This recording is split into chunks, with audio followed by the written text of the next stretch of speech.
Hello, everyone.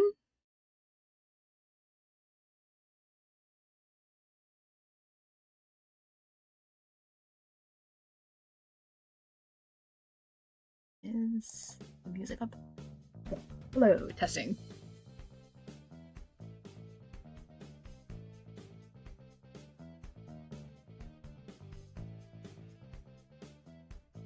Okay, alright, cool. Hello, everyone. Hi. Good morning, good afternoon, good night, wherever you are in the world. Thanks so much for joining, for anyone who's coming in. But yeah, so today I figured there isn't a new event going on at New Carnival. There's just a rerun of last year's anniversary event, which I thought was a tad smidge better than this year's anniversary event. And so I wanted to talk about a different sea-themed New Carnival event that I liked a lot better. But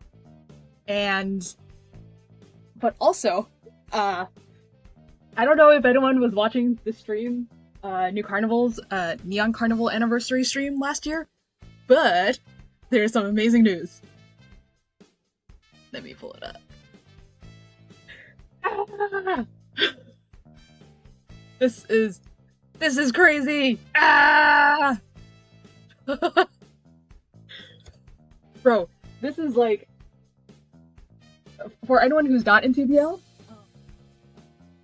this is like imagining if the Avengers of VL video game developers decided to come together and make a thing happen. So, and I saw that the current character designer artist of Nitro Plus Carl retweeted New Carnival's announcement for it, and so this will be kind of crazy and amazing, because I'm like, even though I have my issues with grammatical murder, and like even though I haven't always said the best things about Togami no Chi, and even though, you know, their games aren't perfect, but like, even though I can be critical of them, I still enjoy them at the end of the day. And same thing with New Carnival. It's technically a bit of a trashy game, which is, you know, the nature of smutty BL games. But like, I think it's still, even though I have issues with it, I still enjoy it at the end of the day. And that's the only important part. If you enjoy it and can still critically consume it. But anyways, the point is, these two are like the current giants when it comes to BL video games. And like Nitro Plus Carl, everyone knows Grammatical Murder. Like, you can't escape it. And when it comes to New Carnival, as I mentioned in that other gacha game video live stream a while back, no one has really dethroned New Carnival yet. Crave Saga, XXL Lufia, a lot of people like it, but it does not have the same popularity powerhouse that New Carnival has. So this is like kind of crazy, and it will be amazing. So yeah, I look forward to, I don't know how long it'll take. It'll probably take, I'm assuming, 1 or 2 years for it to happen. Because like, clearly they don't have anything actually planned yet. I'll be honest. I'm pretty sure they don't actually have anything planned. But, you know, once they do have something possibly planned, it will be, I think we can hope to have high hopes for it. But you know what? If Alba winds up in New Carnival for some reason, I will be incredibly pleased. You know, if Yakumo and Clear have a conversation, I will be extra pleased. Because, fun fact, Yakumo and Clear had the same voice actor. And a lot of people are already saying that they want to see Clear and Blade chat. They don't have the same voice actor. Although it would be hilarious if they did. But, yeah, that will be, like, kind of crazy. And kind of amazing. And then, this is a fever dream. Fever dream? Pipe dream? This might be a crazy pipe dream of mine. But since Dramatical Murder is on the Switch, yes, Dramatical Murder Recode is on the Switch now in Japan. Like, I don't know, could they maybe bring connections to have New Carnival on? New Carnival Bliss. And then maybe Aiden and Alba could be in Smash! Okay. Okay, I got a little excited.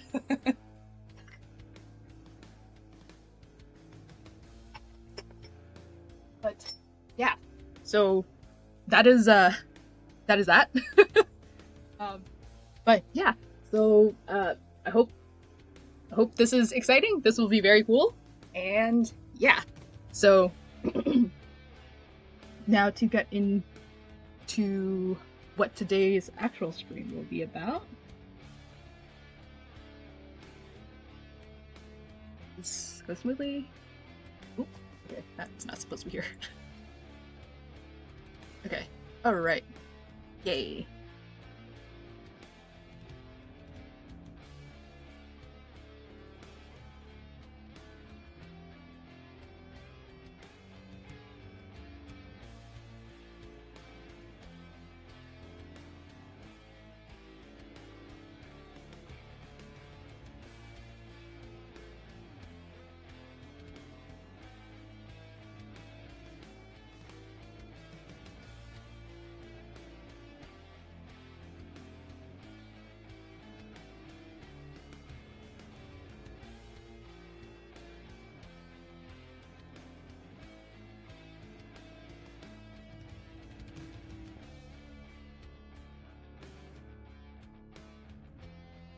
Alright. Is this sounding okay?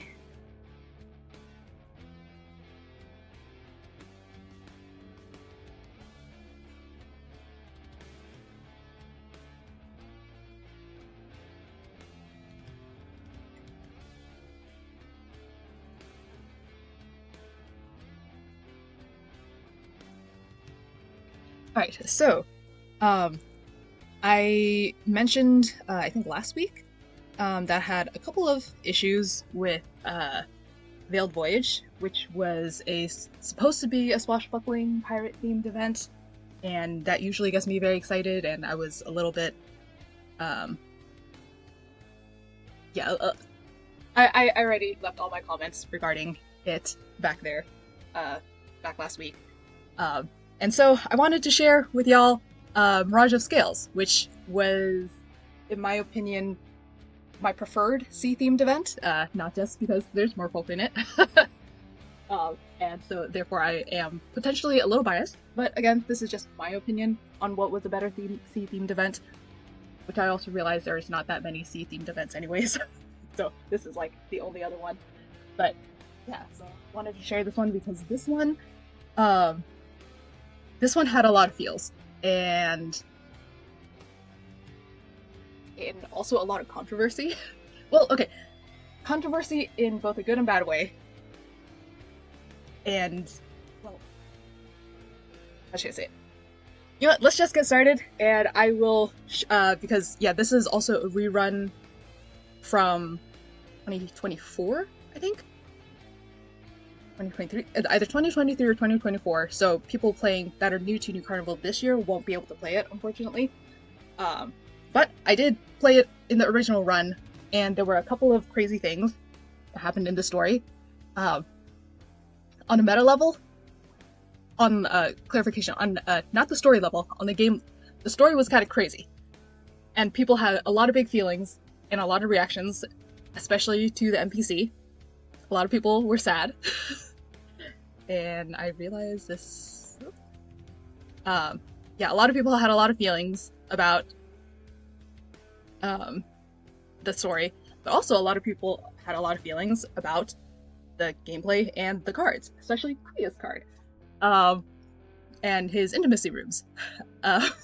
And so that got real complicated. Obviously I cannot actually share any of them, which I also never got that Kuya, but yeah, there was some controversy with him.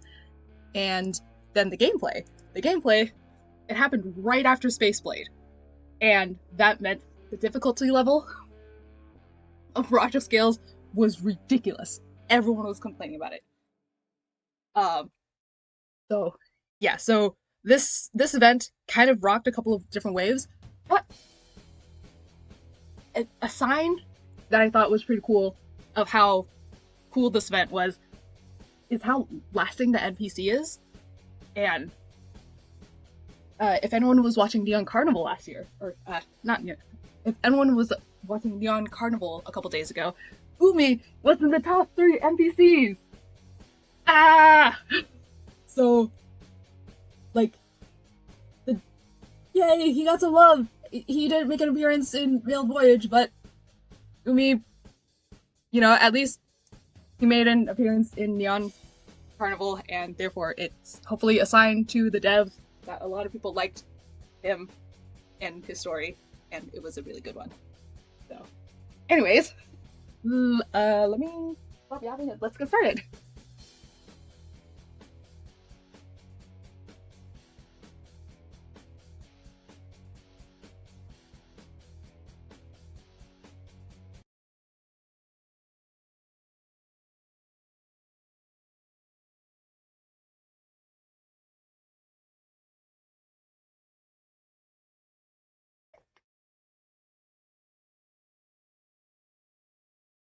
Okay, hopefully the audio is working.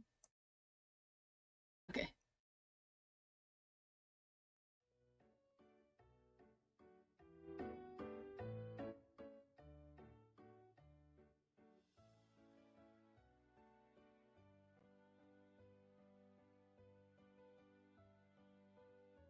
Okay, hello?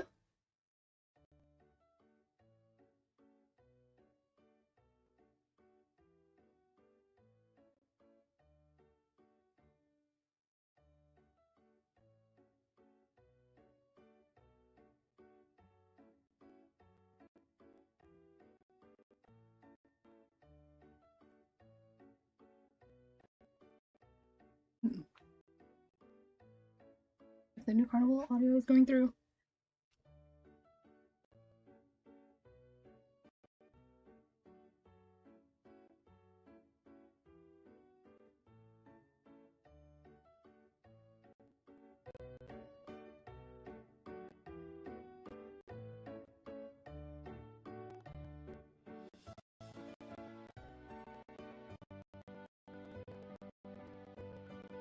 I think it's going through, so yeah.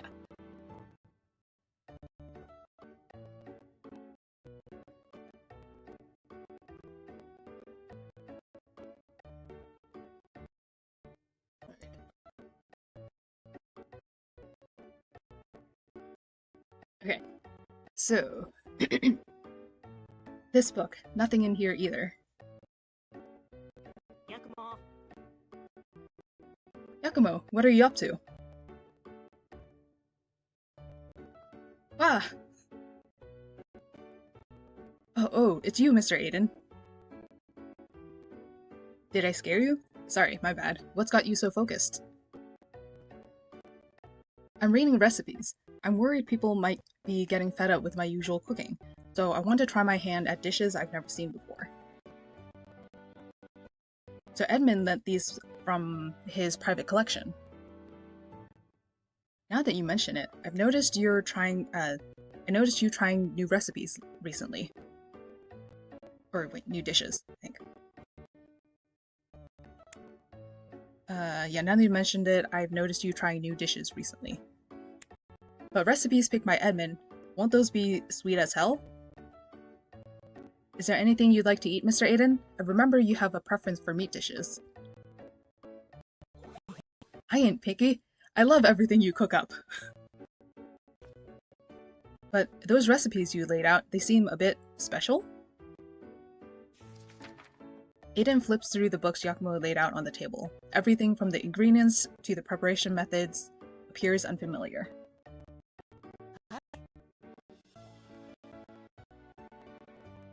Yes, I want to challenge rare dishes, so I picked up some of the rare recipes. By rare, you mean? Like this rare animal mentioned here that can't be domesticated?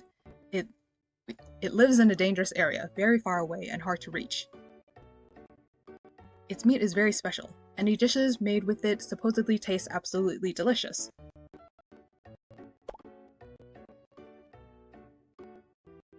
I just knew it would be monster meat. Haha, good thing I've already built up an immunity to monster meat. So long as it tastes good, it's a good monster. Ha ha ha ha ha. So, you've been researching rare dishes all this time. That can't be easy, no? Oh, look at Yakumo. Look at the sparkles.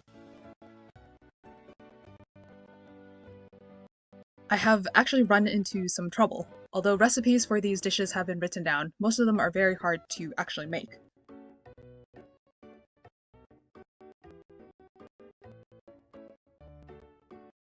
For example, some of the ingredients or cooking tools I've never seen before, and I don't know how to get them either. Let me see. This dish here. A secret recipe for spicy swamp noodles. The sauce requires 3 spoons of swamp dragon toenail filings? Ugh. Oh, that sounds unpleasant.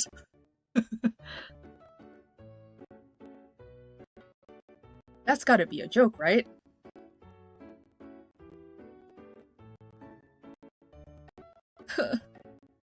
The biggest difficulty is telling the real recipes from the fake recipes. Maybe you should first figure out where these recipes came from.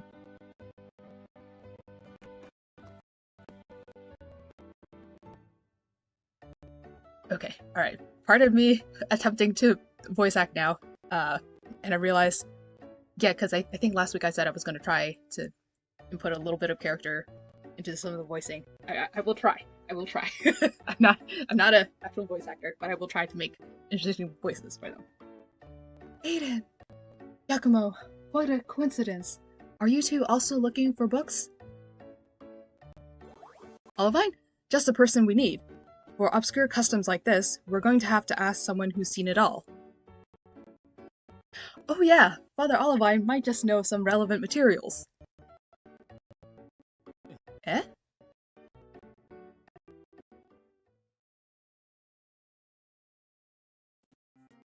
I see.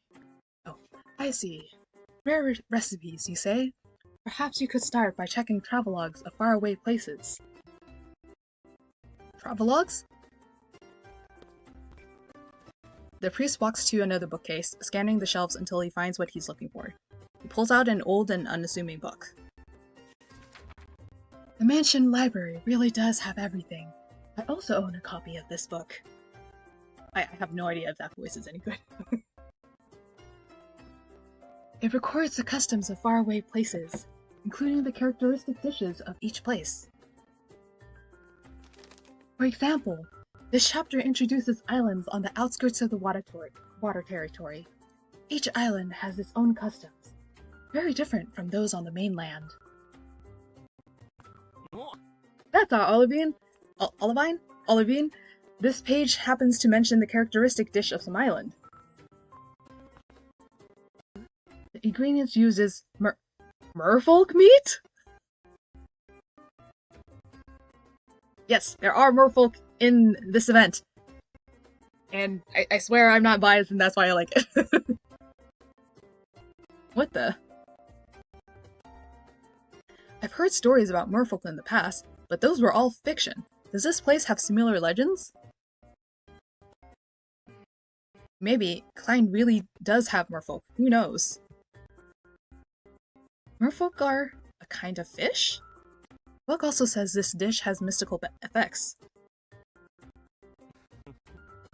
Oh no. Oh no, how do I do Kuya? Oh no, how do I do Kuya?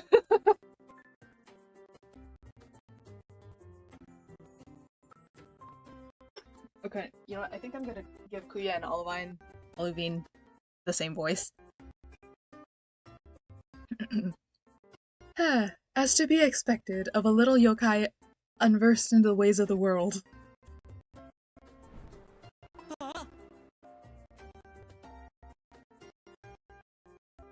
Mr. Kuya?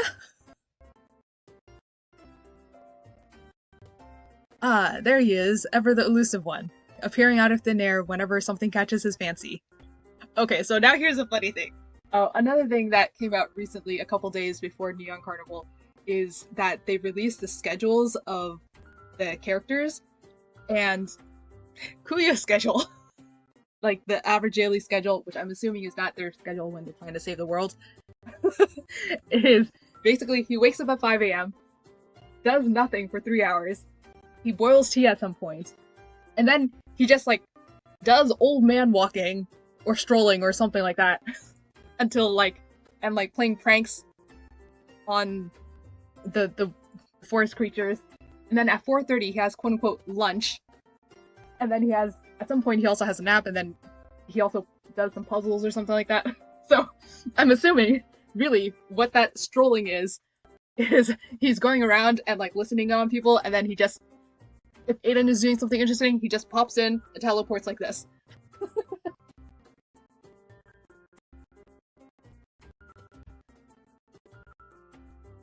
Do you know anything, Mr. Kuya? Oh no, how am I gonna voice Olivine and Kuya back to back? Okay. Merfolk possess the characteristics of both humans and fish. Try using your poor brains to imagine what that might be like, hmm? Oh, could it be? Mr. Kuya, do you mean to say that merfolk are yokai? Uh-oh. I see. So merfolk are fish yokai that haven't transformed completely and still have the characteristics of yokai? Then doesn't that mean that merfolk meat is... Eating yokai meat for mystical effects does seem like the kind of pointless fantasy we humans would entertain. No, poor Yakumi. Eating yokai meat? I think it has been established that humans have poached yokai. Yakumo, don't panic. Travelogues mainly contain rural legends, so they might not be true. On top of that, this was recorded long ago. I do believe humans still currently hunt yokai sometimes, which is why there was beef at Forest Carnival, I think, the Tea Party event. Not necessarily. Even today, the two races cannot coexist peacefully. If I told you they used to hunt each other for food and sport, would you even be surprised? Look at his wibbling!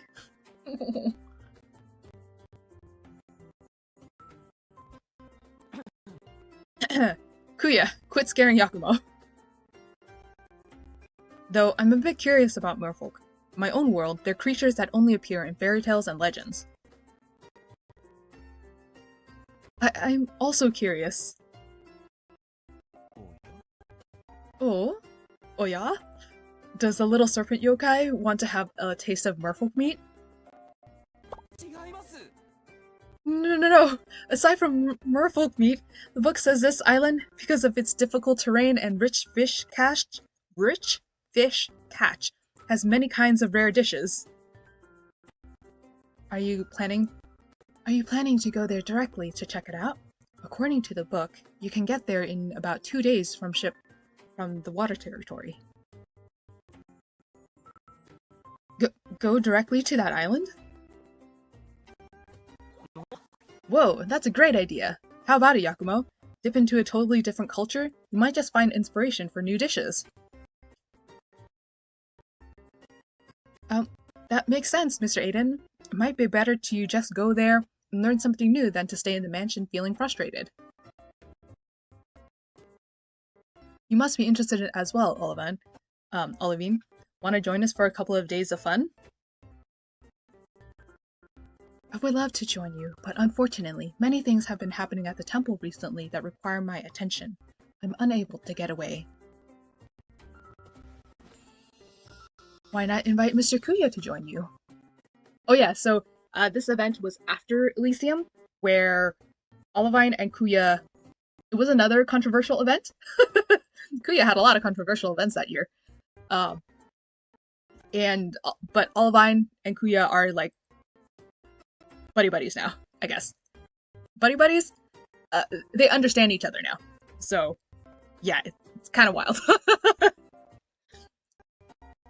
Like, the nicest clan member and the meanest clan member, aside from Master, like, you would not expect them to get along, but stuff happened in Welcome to Elysium that made it work. And, like, it makes sense. So, yeah. Did I do anything to offend Olivine recently? When naughty thoughts are going through that head of yours, young master. I happen to be particularly unoccupied these days and in search of some amusement to pass the time. As always, he looks ready to enjoy the show. That settles it then. Let's set sail for the island together. May the god of climb keep you safe.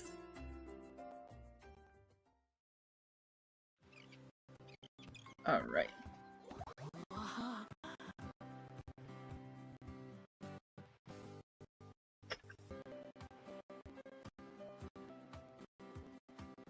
Whoa, the calm, endless sea really makes you feel relaxed. Hey! My native habitat! It's the ocean! Or sea, technically. Heh this is... Oh, oh, how do I do Kuya's laugh? Heh this is nothing but a transient facade. Enjoy it while you can, young master. Okay, I am so sorry. I'm not doing his voice right. Mr. Kuya, are you saying the weather is about to change? I can also feel it. There's an unsettling smell in the air. No, it's just the ocean smell. It's fine. Huh? The weather's about to change. Aside from a change in the weather, something else feels strange as well. Okay, but that's something else. Something feels strange. Heh, your yokai sensibilities are not just for show then. From the start, Kuya's been onto something, but he's not willing to say what it is. And you are absolutely right. There's no way he'd give a straight answer if I asked him. I better pray for the best.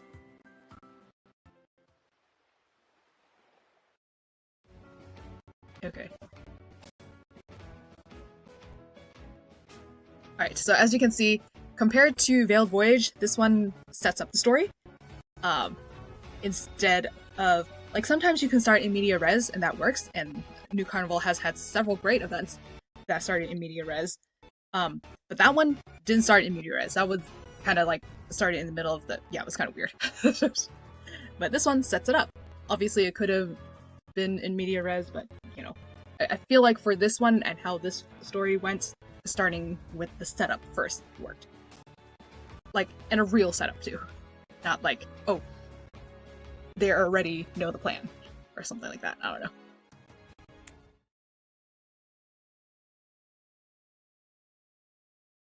Because, like, in Veiled Voyage, they skipped the... Yeah, they just went straight to the, oh, we're already going on the boat for a thing. So, okay. Shortly after, waves began to rise on the sea as expected.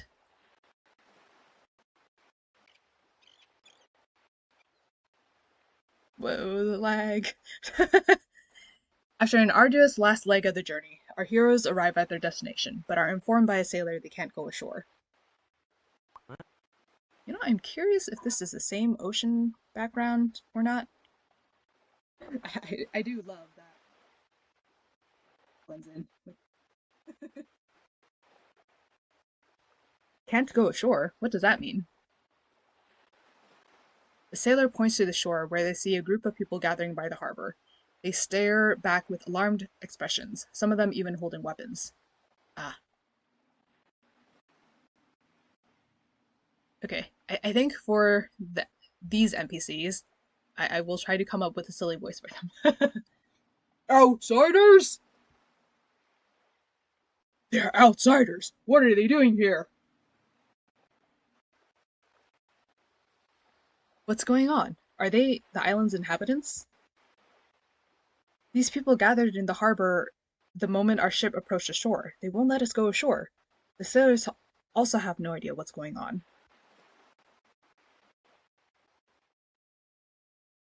They don't look very friendly. Oh, yeah. If we came here for naught, you do realize I will have to reclaim all the wasted time from you, young master? I better not ask just how he intends to reclaim that.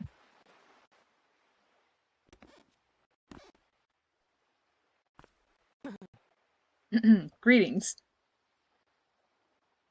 Who are you people? What are you doing here? We're just ordinary travelers here to visit the island. The waves and wind at sea are pretty intense. Could you let us come ashore first?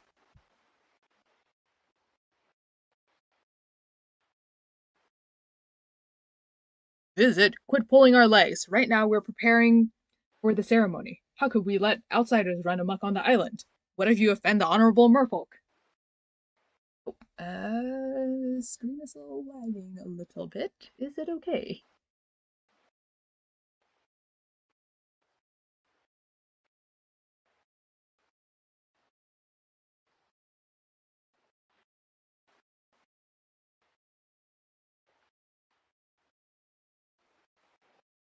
Okay.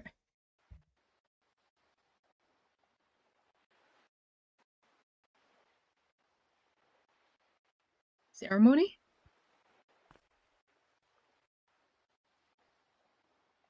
Mr. Aiden, they mentioned merfolk. How about reducing this village to ashes, And that is foreshadowing. And unfortunately, not the satisfying foreshadowing.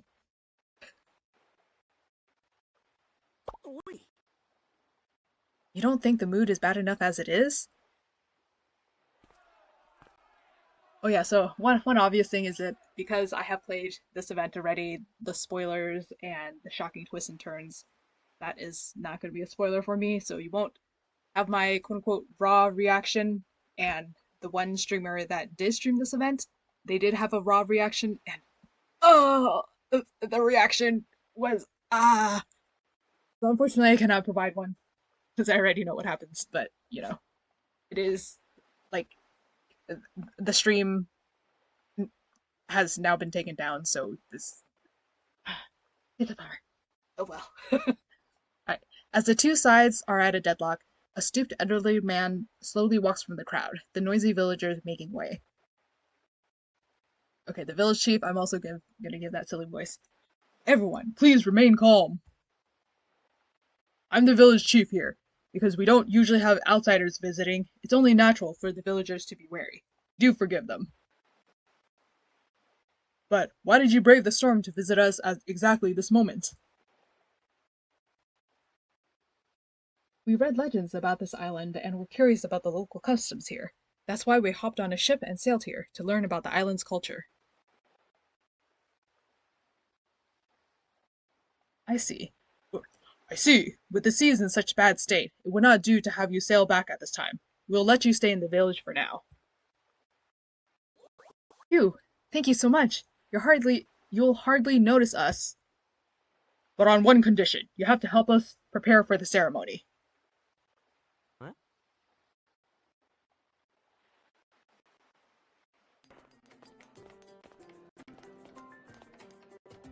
The village chief leads a party down the road by the shore, bringing them to a village that's even noisier than they expected. Hey, help me put up this pillar. We need more kindling here. The west side still needs 2 more torches. Hurry up! Everyone seems very busy. The village's annual merfolk ceremony is a few days from now. Most villagers fish for a living. To pray for calm seas, we make offerings to the honorable merfolk, asking them to bless us with abundant catch and steady seas. Making offerings to the merfolk? Judging from the village chief's tone, they seem to treat the merfolk as some sort of gods. I mean, people treat Kuya as a kind of god in some places. Doesn't that imply there aren't any merfolk or fish yokai left on this island? During the merfolk ceremony, the entire village must be decorated, and a large amount of offerings and food must be prepared. That's why everyone's busier than usual. As long as you help with the preparations, you can temporarily reside in my guest rooms. Oh, I might be able to help with the food. Oh yeah, Yakumo wanted to come down for some recipes. Mr. Village Chief, just leave it to us. Yakumo here is an amazing cook. I'm pretty nimble myself, so I can probably help with the decorations. And this one here... he will make sure we do our jobs, haha.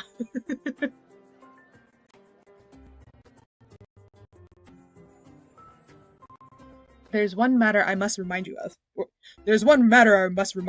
You can move freely on the island, but you're not allowed to approach the lighthouse by the shore.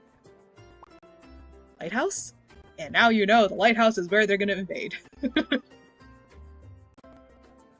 That's the holy place where the ceremony will take place. Only on the day of the ceremony may people enter. If you violate this taboo, I will have to ask you to leave. And yes, Kuya does have an ulterior motive for arriving to this island. Understood.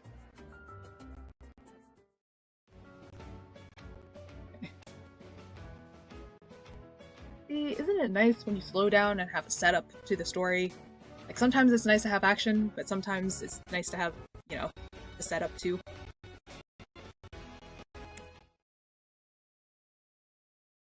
Or like a proper setup.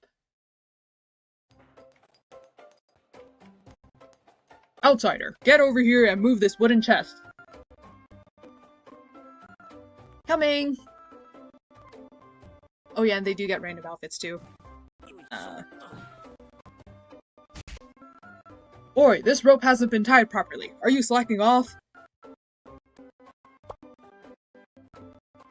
Ah, sorry, I'll retie it right now. Preparations before the ceremony are even crazier than I thought. Oh, you know what? I realized we're seeing Aiden's outfit before Yakumo and Kuya's. So it's all thanks to taking part in the preparations that I can wear these clothes that let me blend in. Bro, you do not look like the villagers. The villagers' outfits do not look like this. Or NPC, I guess? Yeah, if you look at the NPC outfits, they don't look like this. In this way, I can enjoy the beautiful view. Mister.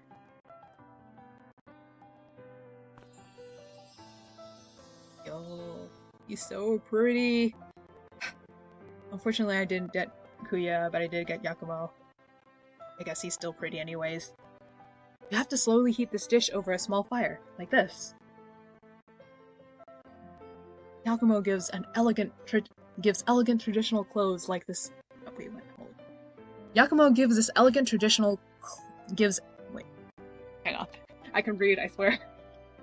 Yakumo gives elegant traditional clothes like this a mysterious air, refined but without sacrificing any sexiness. Waves stir in my heart whenever I look at him. Thank you, O Honorable Merfolk, for this beautiful reward.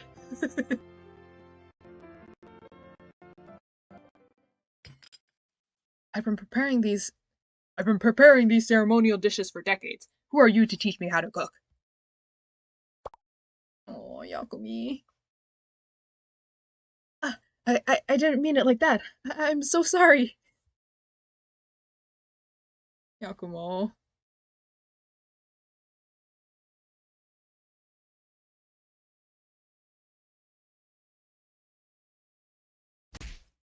Hey, what are you doing there goofing off? Come lend a hand. Or do you think you could just eat and sleep for free in our village?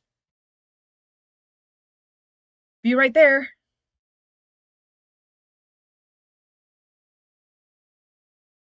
The villagers' attitudes. They still don't seem particularly, friendly. Aside from work, they're not exactly willing to talk to us. They really don't like outsiders here. And also, they are setting up the outsiders, the villagers, to be mean for a reason. And we will see that reason why.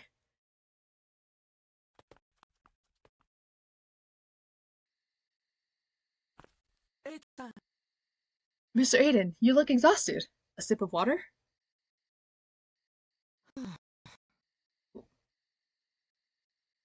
Oh my. Did that? Oh, okay, a sip of water? Thanks, Giacomo. Finally time to kick back and relax. On that note, Kuya really hasn't come out to help. I've seen him wandering around the island, but I have no idea what he's up to. Maybe it's just my imagination, but I can't help but feel like he's looking for something. Yes, he is. Kuya. Kuya, the village chief prepared clothes for the ceremony period for us. There's also a set for you. You really are going all out to blend in, young master. Oh, you don't blend in. Like I mentioned, these outfits don't look like what the NPCs are wearing. Whatever. Anyway, these clothes are for you. But I bet you'll look really... Huh? Gone in a blink of an eye.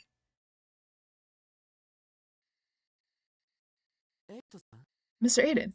Mr. Aiden, what's on your mind? Nothing, Yakumo. Did you get anything out of this busy day? Hi. Yeah, I learned a lot of traditional cooking methods. Although, whenever I ask about the merfolk, the villagers don't seem very eager to answer. Some even said that idly mentioning the honorable merfolk will result in divine retribution. Oh yeah, I heard about the same. Someone even told me that if you don't pray to the honorable merfolk before going to sleep, you'll have bad luck the next day. This respectful and fearful superstition is so subtle. It's completely different from the attitudes of other humans towards yokai. I'm thinking, maybe Kuya knows something? Oh. Oh, speaking of Mr. Kuya, it's almost dinner time. I'm going to try to make a new dish. Is Mr. Kuya planning to join us for dinner? I have no idea where he ran off to. How about we go look for him?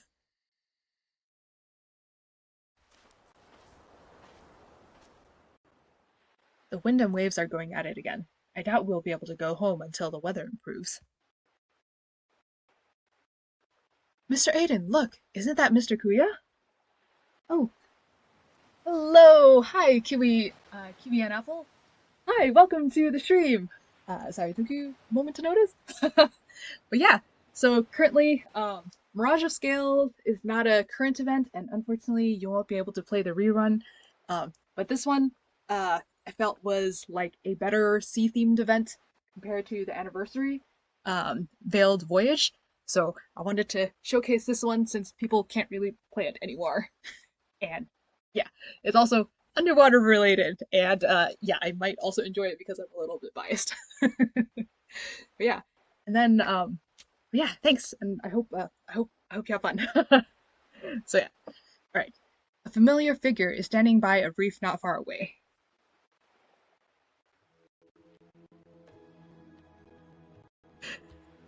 Ah, so pretty! Ah, I am so mad at this card because I think I pulled up to 200, ran out of contracts, and all I got was Yakumo. I am so mad at this card. Ah! So yeah, you bitch. And he's so pretty, and the rooms. I may have seen spoilers for the rooms, even though I don't have his card properly, but I'm in the camp that they were good rooms. So, but not everyone agrees, and I can completely understand why some people did not like that room, because it is totally valid. It is not for everyone. But yeah, so, okay. Though he didn't look very pleased when I gave him the clothes, he actually put them on. Kuya just looks like a painting, wearing those clothes with the wind and waves around him. So damn beautiful. The ripples on the material are drawing me in without any way to escape. The dark sea-like blue flutters in the wind, the waves beating against my heart.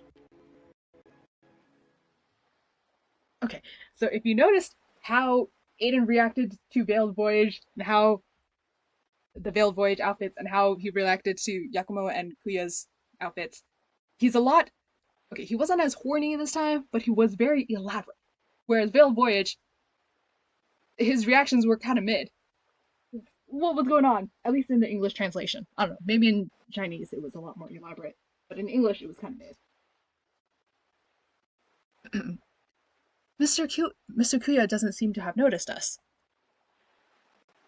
Yeah, fat chance. Usually I'm the one not noticing him, not the other way around. Oh, he noticed you. This is odd. Just what is he looking at with such focus?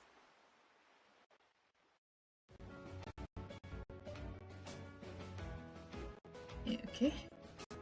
Then okay, it should be this one. Yeah.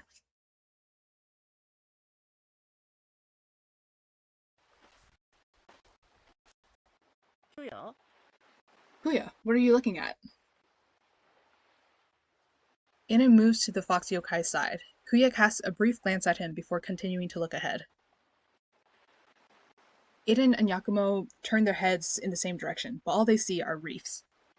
Technically, reefs would be underwater, so they shouldn't be able to see them. Oops.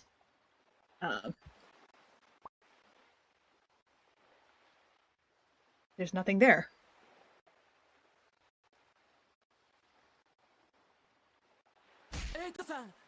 Mr. Aiden, over there! There's a child out on the reefs! Yakumo pulls Aiden's hand, signaling him to look in the other direction. What? The wind and waves are going berserk! That's dangerous! Before Aiden can finish, a big wave hits the reef, dragging the child into the sea. Uh-oh.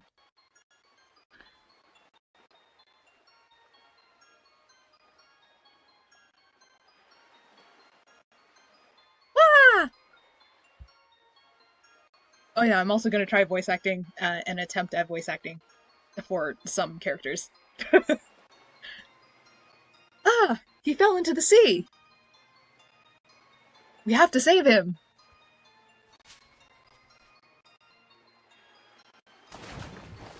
Aiden has barely sprung into action when they see a figure jump into the water. With human speed, it swims towards the child, latches on, and returns to shore.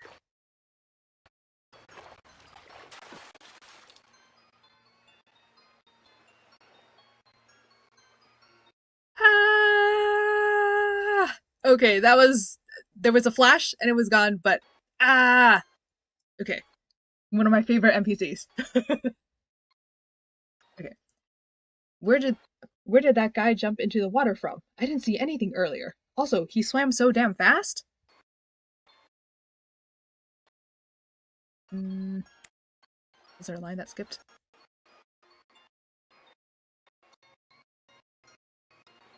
Oh. Go away, go away, go away. Oh my god, what is going on?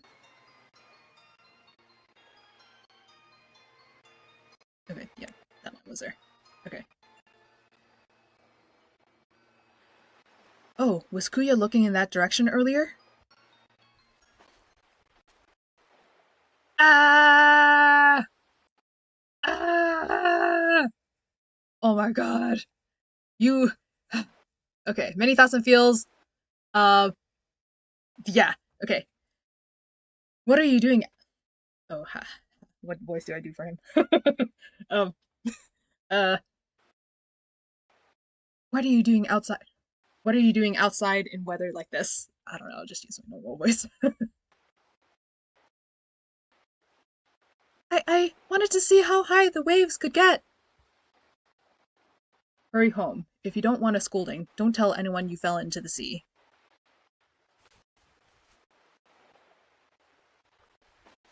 After making sure the child sets off on the road home, the mysterious youth turns around and leaves shore. Phew, good thing the kid's all right. You're not giving chase, young master? Oh, you're not giving chase, young master. Give chase? Why? If you don't hurry, the answer might just slip away from you, Answer? Mr. Aiden, that person. The way he swam just now, it was just like a fish. Could he be... Gasp. Could it be there really are merfolk or fish yokai living here?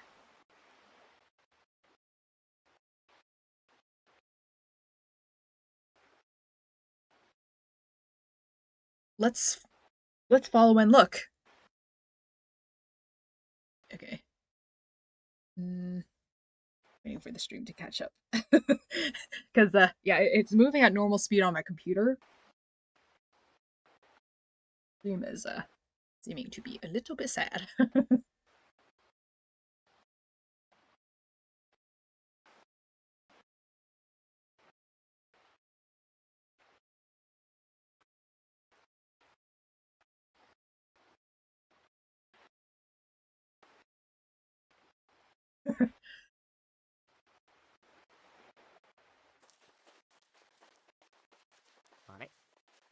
Huh? Weird, I could swear he went this way. How'd he ditch us? This is, after all, an island where merfolk meat dishes have been passed down. It's only natural to be adept at hiding one's traces. But when I was helping the village, I didn't actually see any merfolk meat dishes. Also, hearing the way the villagers talk about merfolk, I feel like it's a very old legend. I feel it's a very old legend. Then how about witnessing it for yourself?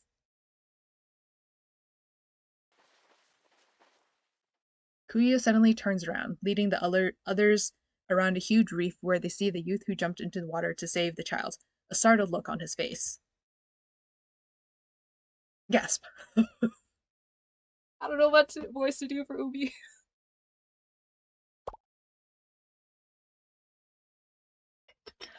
Hello. I'm Aiden. These are Yakumo and Kuya. Are you one of the island's villagers? I don't think I've seen you in the village. You're outsiders? Yes, but we'll leave after the ceremony has concluded and the weather has calmed down. What are you doing by the shore at this time? I doubt you have permission to approach the holy place. Shit, we're so close to the lighthouse. The village chief told us we couldn't come near. Well, Aiden looks at the culprit, but the fox yokai appears completely unconcerned, a carefree smile on his face. I just wanted to watch the wind and waves by the sea. You're not going to tell me I need your permission for that, are you? Watch the wind and the waves? Hey, Pokemon! Clearly you were watching this guy.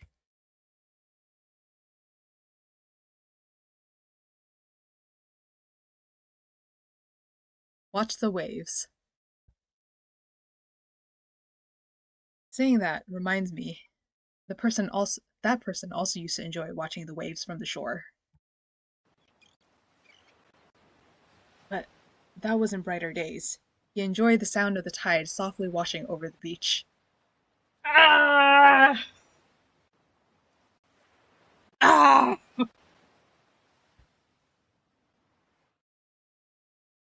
Hmm?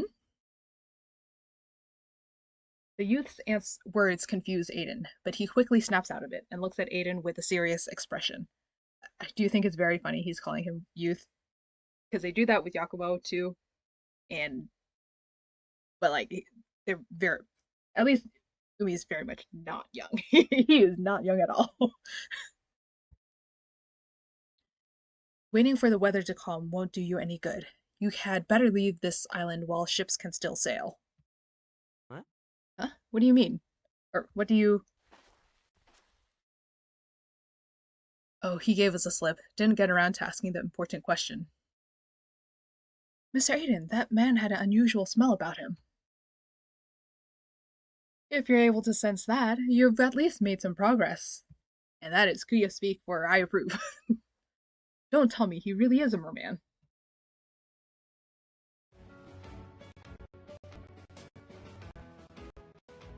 Hey, I think some people can tell why I like this event now. Because, yeah, that guy that we was talking about, clearly they had feelings in the past, like 100 years ago or whatever. That was 4, right? I wish the chapters were numbered in here.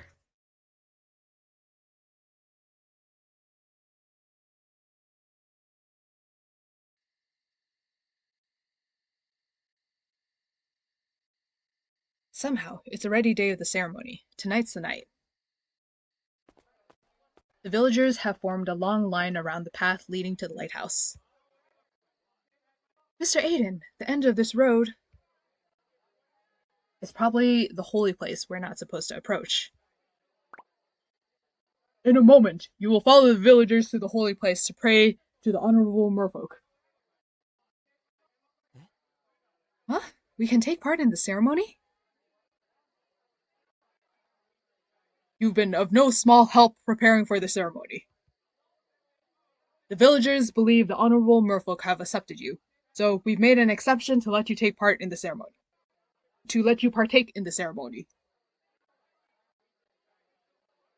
Perhaps your timely arrival on this island was the will of the honorable merfolk. Something seems off about the village chief's expression. No, it's more like all the villagers. The villagers are going forward in single file, muttering prayers to the merfolk. Ah, that music. Yeah, see, look at these outfits. You tell me that Aiden, Yakumo, and Kuya have outfits that match that. Their outfits. These are the NPC outfits. Okay, anyways. Everyone, including the village chief, is wearing a pious and reverent expression. The atmosphere turns heavy, a strange gloominess hanging in the air. Oh great, an honorable merfolk, we pray that you may protect this island from wind and rain, that our catch may be bountiful and the seas calm.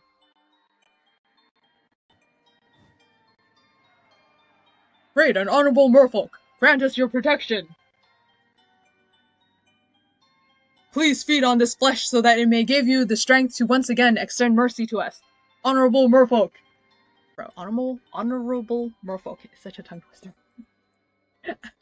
It's not fun saying it. Honorable merfolk, have mercy on us.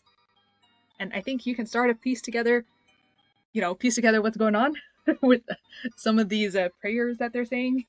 That maybe things didn't go quite so well.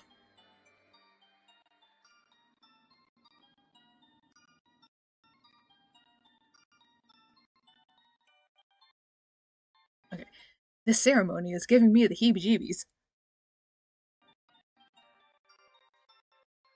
Not only are they holding it in the middle of the night, everyone seems cautious and terrified on top, and their prayers don't make any sense either. As you wait, it'll make sense. They were already super secretive during the preparations for the ceremony.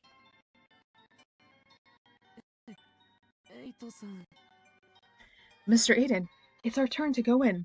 What do we do? I'm a bit nervous. I have no idea where Kuya ran off to. Aiden looks around for a trace of the Spvwvky, but he can't find a thing.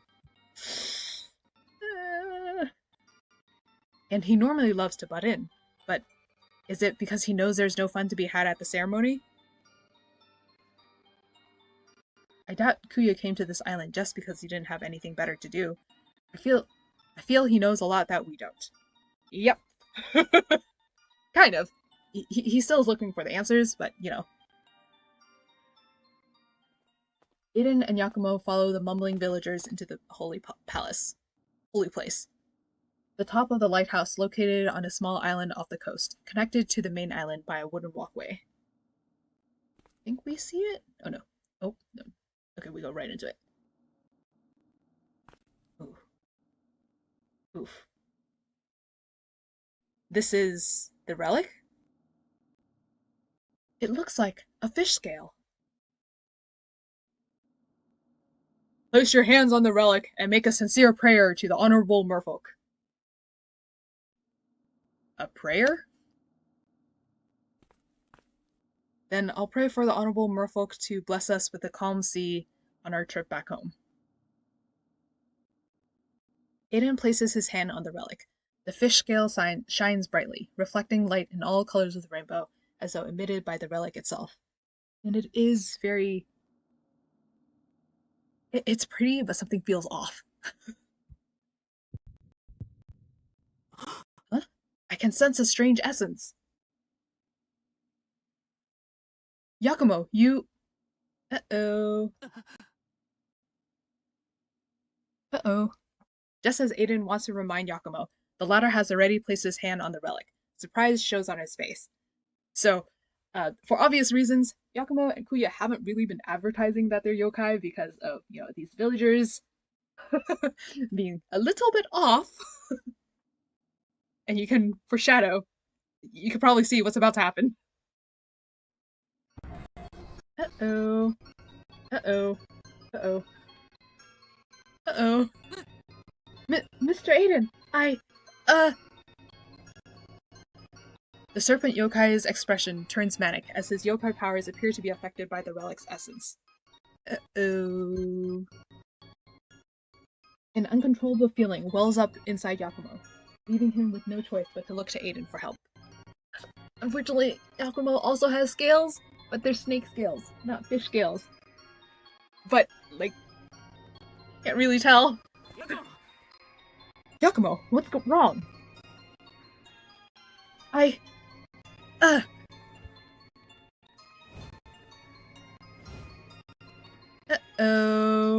Oh no. Oh no. Yes. Villagers, we promise those are snake scales, not fish scales. I mean, he's still a yokai, but still. A power that was long asleep awakens and courses through Yakumo's blood, across his skin. Serpent scales appear on his arms. Fish scale! Okay.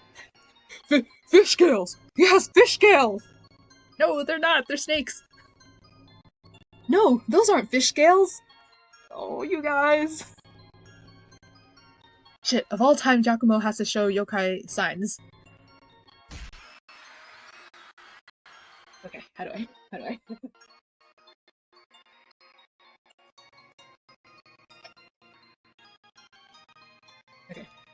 He's a merman! The merfolk have returned to take revenge! Save us! Uh-oh. The villagers panic, casting frightened looks at the fish scales that appear on Yakumo's skin. They begin to retreat. What? Revenge? The merfolk are really back! It's like Grandpa said, they'll come back to punish us! Actually, I think Lumi was old? Now maybe he's not. Wait, I'm not!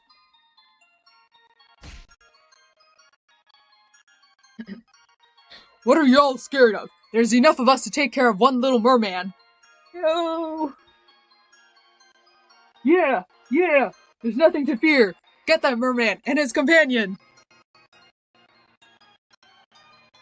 He's the one that brought the storms! The island's been cursed! Bro, I'm doing, squats to be able to get the voice for this. The villagers surround Aiden and Yakumo, giving them fearful and cruel looks. Okay. Kuya, now would be a time to rescue them, or something. You people, wait, let me explain. We're done for. They're not listening at all. And those cold expressions, like they want to tear Yakumo apart. Everyone, calm down!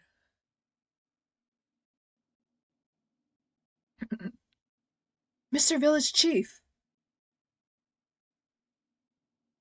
Can you tell me why fish scales appeared on your body when he touched the relic? How should he answer? Even if he explains he's a serpent yokai and not a fish yokai, things aren't going to get any better. Yes, thank you, they can read the room. All I can tell you is that I'm really not a merman.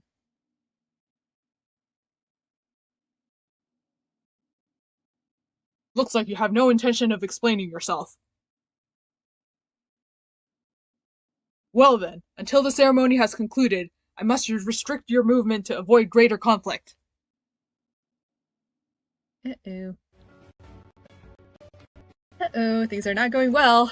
And, like, pacing is quite nice too, because it's, like, slowly building this uncomfortable situation. Fish scale relic.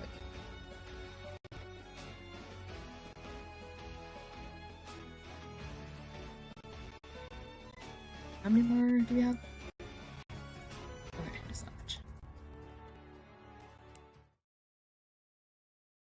And I guess the pacing of Veiled Voyage was also alright for the amount of stories that it had, but it could have had, like, more. Okay. Mr. Aiden, are you alright?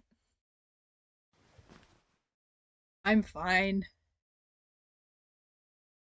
But what about you, Yakumo? Are you feeling the relic's effects? I'm alright. After leaving the relic, my essence calmed down. Yakumo checks his hands. The skin that was covered in scales earlier has returned to normal. I'm sorry, Mr. Aiden. It's all because of me. It's not your fault, Yakumo. There was some strange essence running through the relic. Also, when the villagers mistook you for a merman, you reacted in such a weird way, just like how this whole ceremony's been feeling off. They're definitely hiding something. When the villagers surrounded us, we couldn't explain to them Yakumo is a serpent yokai, and we couldn't act rashly either. We had no choice but to follow the village chief. But why the hell did he put us under house arrest? Kuya's missing. Kuya is mysteriously missing. We gotta figure out a way to escape. If there's anyone guarding the door, we'll just have to break through.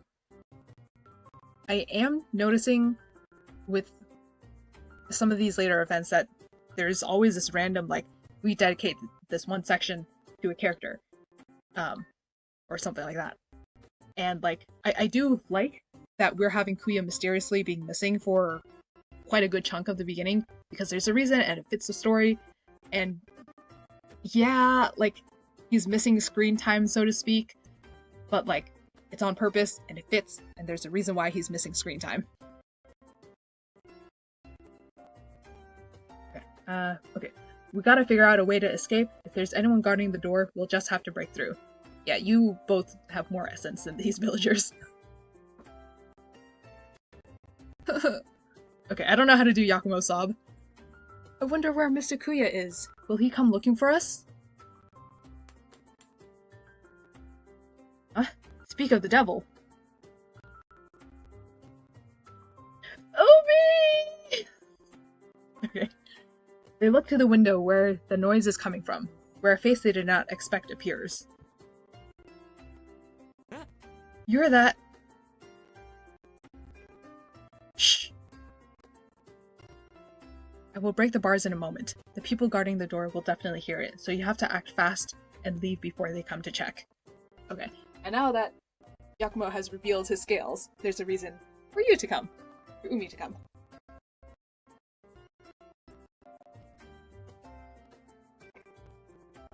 I still don't know what voice to do for Umi, though. The mysterious youth places his hand on the bars. Seeing what is about to happen, the two captives exchange a silent look and get ready to jump into action. The next moment, essence stirs inside the room as the young man breaks the bars through magic means. Oh my. Go!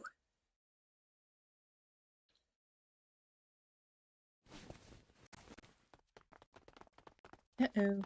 Well, not uh-oh. It's like, yay, freedom! Aiden and Yakumo nimbly jump through the window and dash madly after the youth. The rescuer is clearly familiar with the surroundings. After several turns, they suddenly enter a path carved into the mountain wall. A path!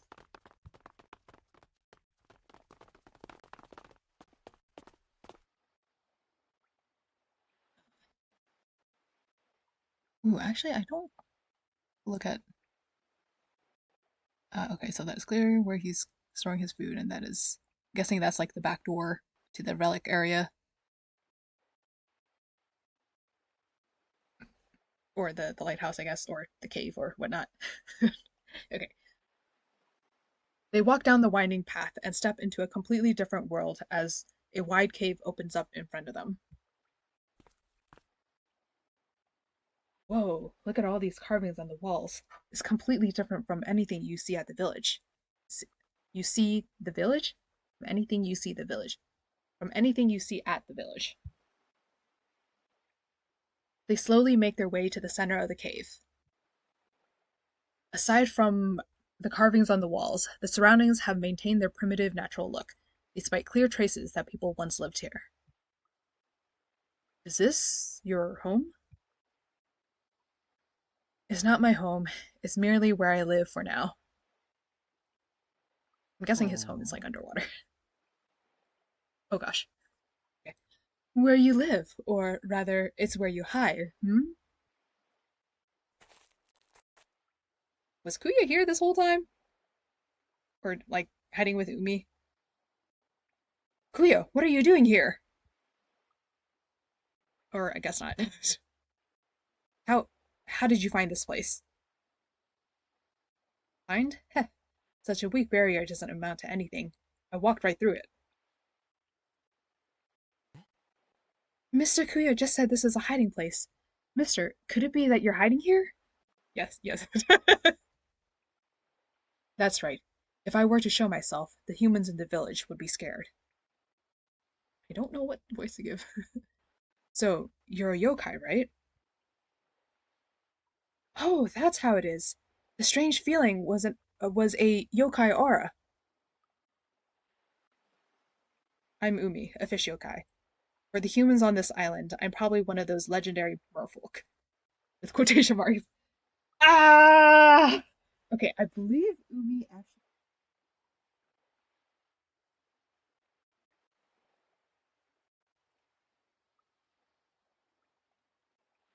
Okay, yeah, I think Umi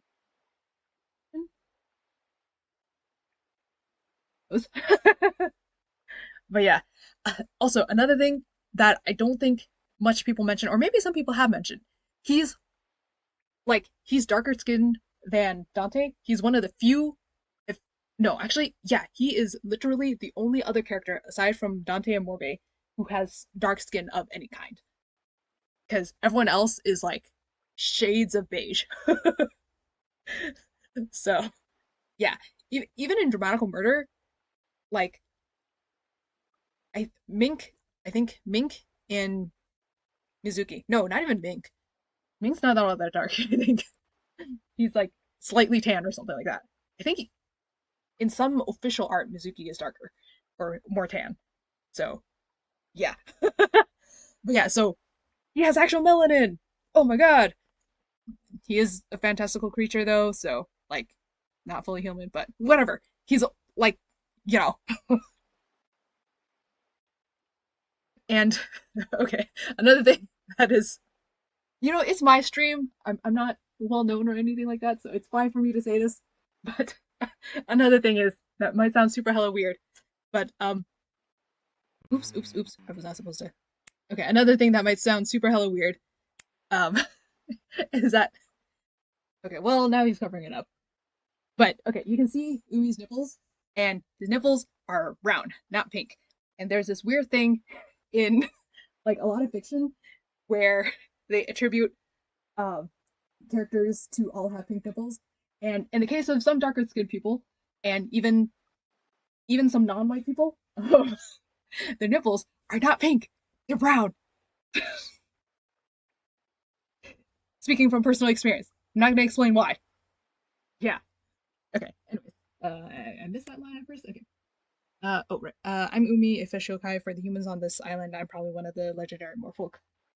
So yeah, it's cool because I don't know what color Dante's nipples are, and I don't remember what color Morbi's nipples are. Yeah, I'll have to double check. I think Morve's nipples are brown, but I'm not sure. I don't remember what color Dante's nipples were. Okay. Speaking of which, the villagers have such strange attitudes. They say they respect merfolk and even hold a ceremony But when they mistook Yakumo for a merman, they got super nasty. They even started talking about revenge. I don't know anything about that. I've been hiding here for a long time and haven't mingled with the humans. Whatever they think of merfolk has nothing to do with me. You might say you're indifferent, but when that human child fell in the water, you did save him. Don't tell me you've been hanging out around the village for so long you picked up the bad habit of human hypocrisy? Okay. No, that music. Look, he just misses his boyfriend from 100 years ago. Judging from his expression, there must be something he doesn't want to tell us. Mr. Umi, have you lived here for a long time? I have. A long, long time.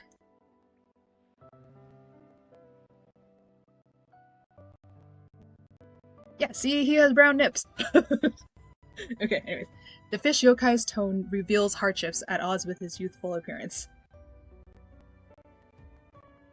But not as long as these carvings have existed, I dare say. I am trying to do a voice. I am not doing it well.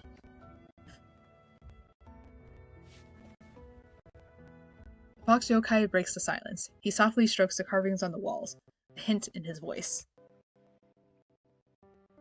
It would appear that the fish yokai used to live on this island long before humans in their village today. Long before the humans in their village today. This entire island, as well as that relic you mentioned, did not originally belong to humans, no? The relic did come from a merfolk tribe. That's why I'm the only one capable of maintaining it and ensuring it works. Oh yeah, during the ceremony I did feel a weird essence coming from that relic. So that fish scale actually does something? Yes, the relic's yokai power calms the surrounding seas, and my yokai blood can help it keep doing so. You're saying the relic can protect the seas? But the seas around this island are pretty wild. That's because the power of the relic has been weakening in recent years. Oh, when I touched the relic, the yokai power inside did indeed feel unstable, like it could disappear at any moment.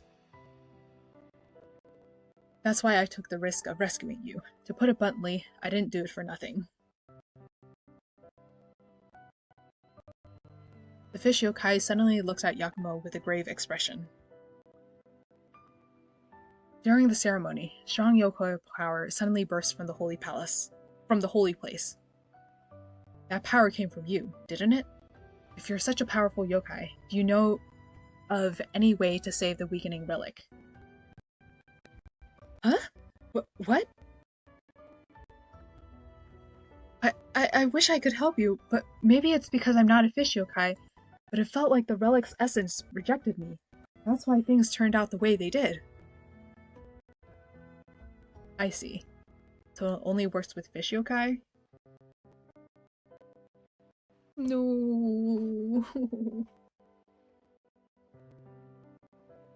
He's looking pretty disappointed. Why does he insist on maintaining the relic despite keeping his distance from humans? Puya, do you know of any way? You're giving me too much credit, young master. If even the descendant of the Grey Serpent can't solve the problem, what could an ordinary yokai like me hope to accomplish, You're not an ordinary yokai. You're obviously the most experienced yokai here. Why act like some noob? But, Mr. Umi, have you maintained the relic all this time to protect the island? And also that child you saved when he fell into the water. If the people on this island were to know there were still merfolk protecting them, I'm sure they would be very grateful. Oh, Yakumo, I'm so sorry that is not true.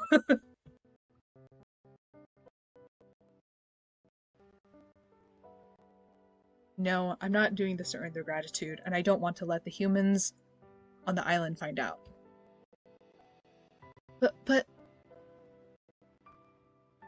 Oh my, does our little serpent yokai with his delusions of blending in with humans project himself into events at hand? Well, not everyone is as lucky as you are.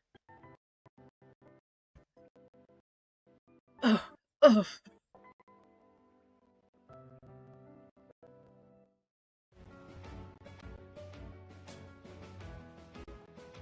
Okay.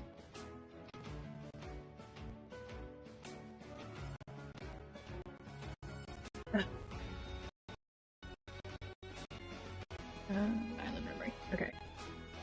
So, controversial things are starting to happen. Or, well, I think they might start happen in this one. Or, well, complicated.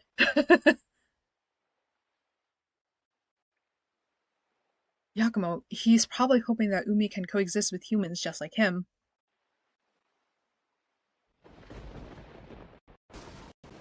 Ooh.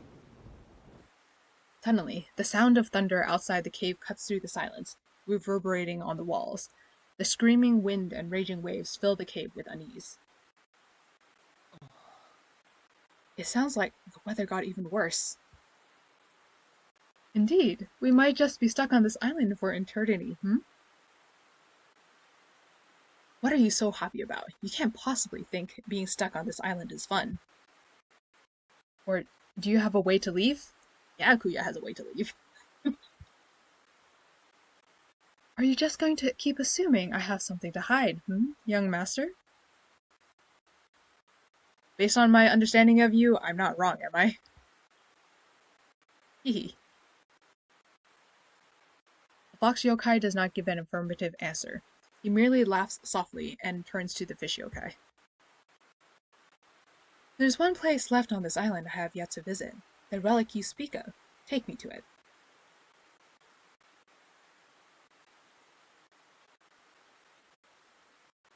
Are you ready for pain? The party has snuck back into the holy place where the relic is. To their surprise, there's not a single soul. The villagers, they're gone. It's because of me that they ended the ceremony early. But it's strange there's no one standing guard either. Interesting. The fish yokai stares at the relic in the center of the altar, a mocking smile on his face. Those humans must be too scared to come near after seeing the merfolk have returned to extract their revenge. So Kuya does know something. The revenge they mentioned, what do they mean by it? If you're curious, young master, how about seeing it for yourself?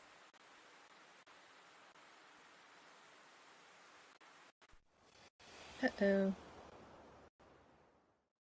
The fox yokai waves a slender hand. All of a sudden, their surroundings begin to change. And so this is one of the times... Kuya's not always right, but like this is one of the times where Kuya's definitely right.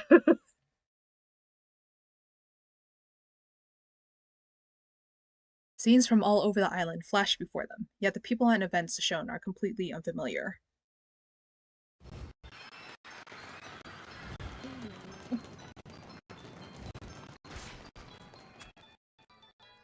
Oh no. And too cruel to watch. Too cruel to watch? Okay, completely unfamiliar and too cruel to watch. Yeah. So I think you can see what is going on. Kuya, is this an illusion? But these scenes, what are they pursuing? There's blood everywhere. This is... Yakumo looks at the scenes projected by the illusion in disbelief. The fish yokai, to his side, finishes a sentence Yakumo is unable to utter, his voice trembling. So now we know Yumi is not... He's, like, not as old as this. This is... a massacre? As I expected, not only does this so-called relic hold a large amount of yokai power, it also stores the island's memories. Those are fish yokai! Oh no. The illusion cuts to a mountain wall. A group of yokai with human torsos and fishtails are besieged on land by numerous humans. The vast ocean lies within reach, but with no way to escape, they are about to meet with disaster.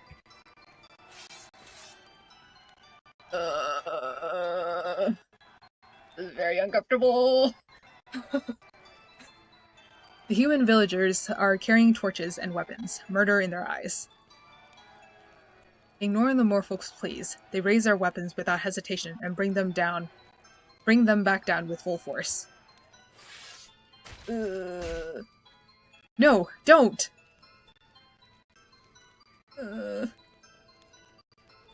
Unable to bear, the fish yokai reaches out in an attempt to stop things, but he merely passes through the illusion, unable to change the facts that happened. After the brutal massacre has ended, the humans drag the merfolk corpses off. Oh god, okay, I know I did already play this. This is still...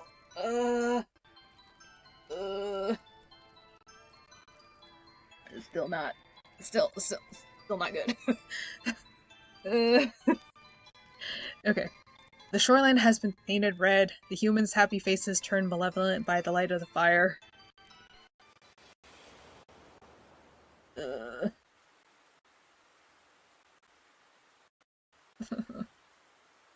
This is what happened on the island? As I said, these are memories contained within the relic. Mr. Umi, you didn't know anything about this? I had no idea about this past. This probably happened before I transformed, possibly long before that.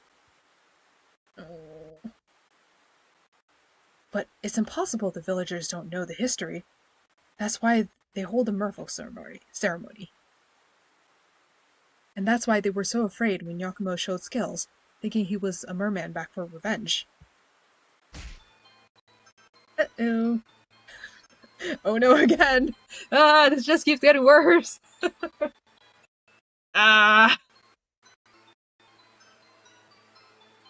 Hurry, they're over there!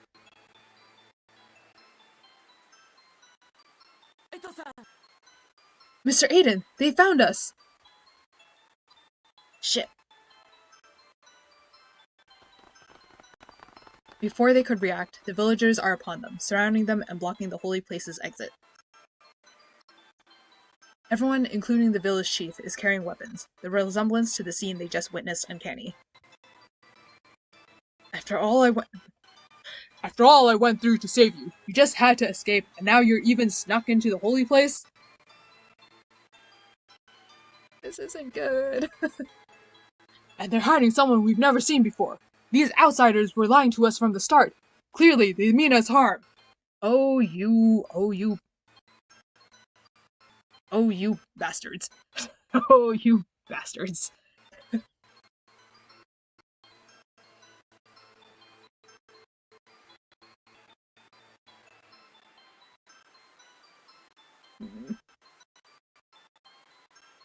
Wait a minute. This is all a misunderstanding. Yakumo isn't a merman like you people are saying, and he's not here to take revenge. Okay, but Umi is having some conflicting thoughts. How could that be? You showed up just as the sea turned violent, then you weaseled your way into the ceremony, and there were those scales. He's definitely a merman back for revenge. Oh my god, these... Ah!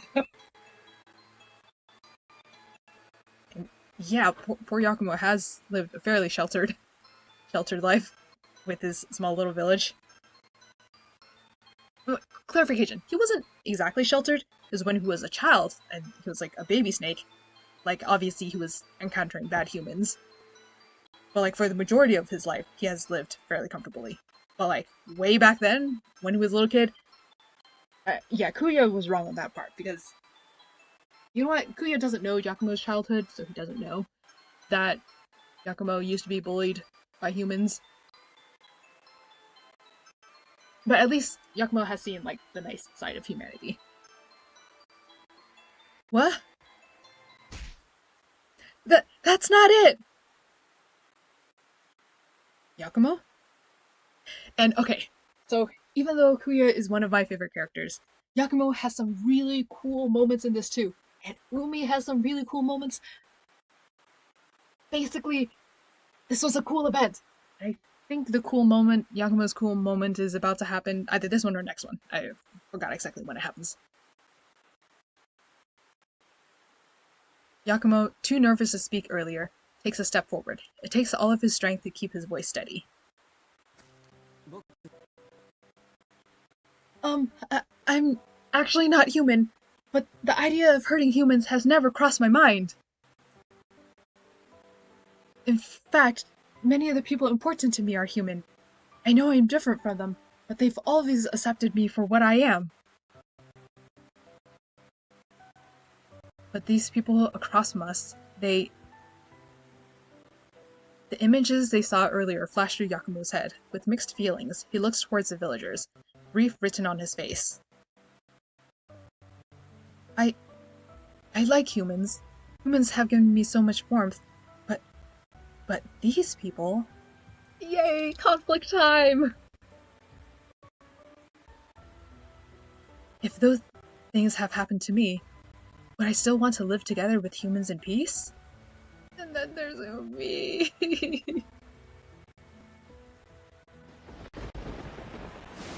What's going on? The storm is getting worse! A huge wave is heading this way!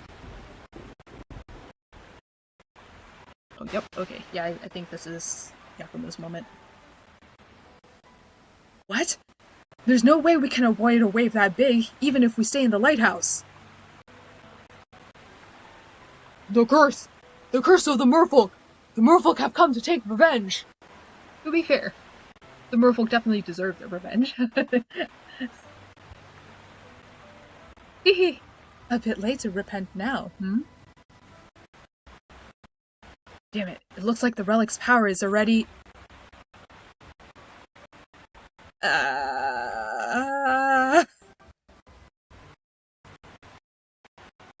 As a huge wave is about to engulf the lighthouse and swallow everyone, Yakumo turns to face the sea and lifts his hands high.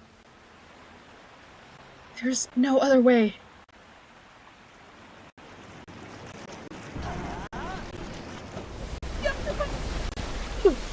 Ah! Hugo! Powerful essence instantaneously forms into an invisible wall, blocking the violent flow of water. Oh! Yes! Well, yes for Yakumo. Because, like, he does also need to save himself, Aiden, and Umi. So, this isn't just for the villagers. Who clearly don't deserve to be rescued. The ocean spray beats against the wall of essence, sending shudders through the lighthouse. Yakumo! Oh, wait, okay. Ah! Okay, clarification, when I say the villagers clearly deserve it, I mean that in jest.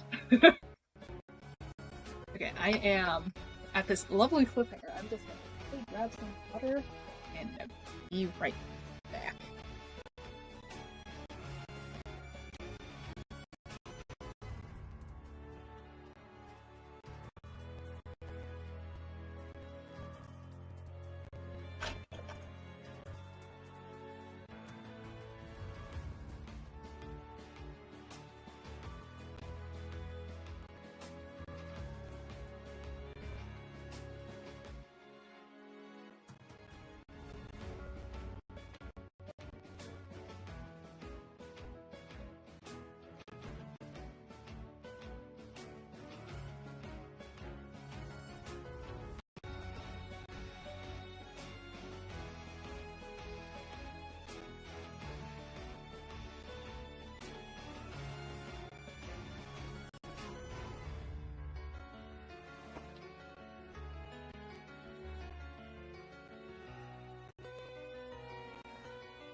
Okay, hello.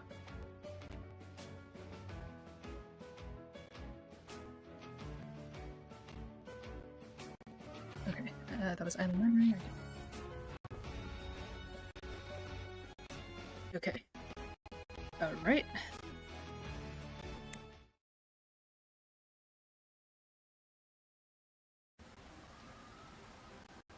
Yakumo!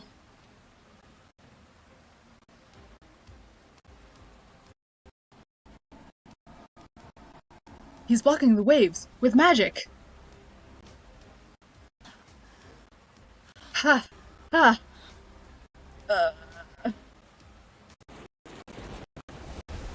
God, this is... Oh man. Like, I obviously I can't react to it now, but like I definitely remember in my initial reaction to this when I was reading it, I was like, oh my god!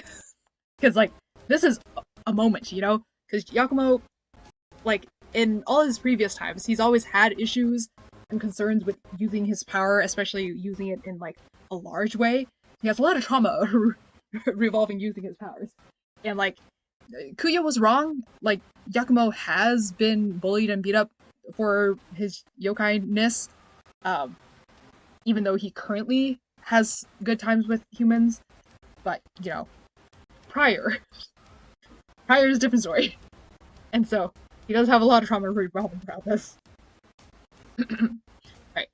The waves attack relentlessly. Yakumo does everything he can to maintain the magic barrier, but his hands are beginning to tremble.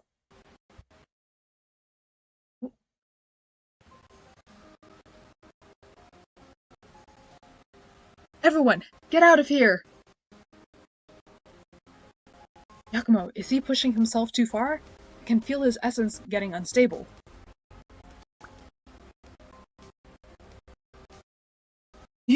You managed to block such huge waves! With such power, you could easily destroy the entire village!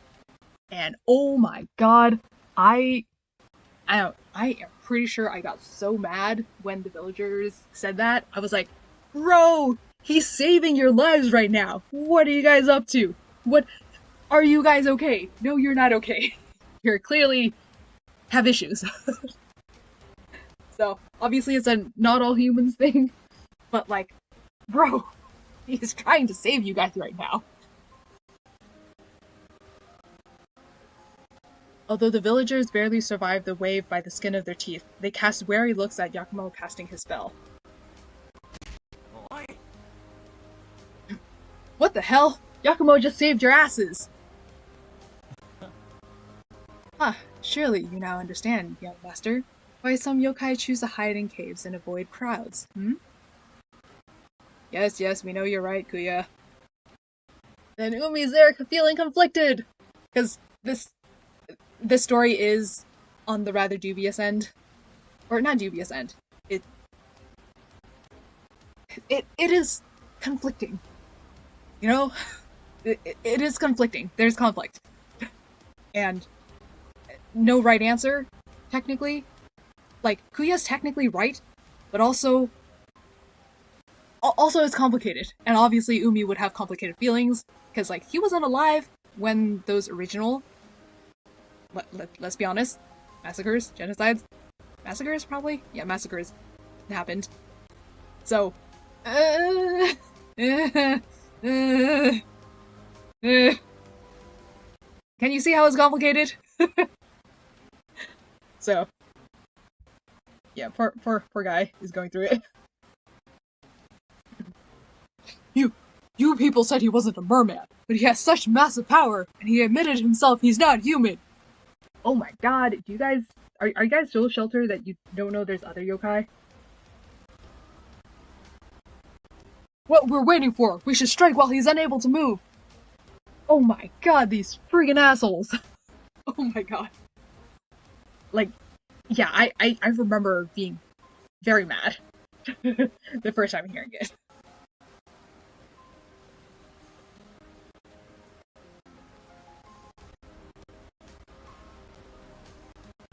No, everyone, get out! I can't hold on much longer.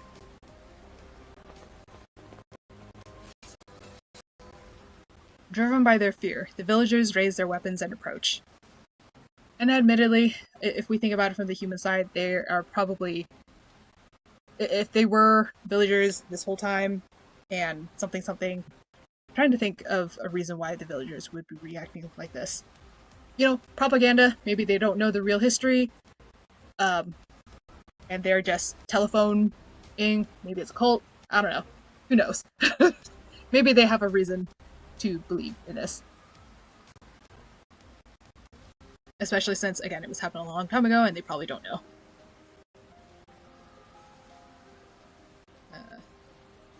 Driven by their fear, the villagers raise their weapons and approach. Stop. You're all wrong.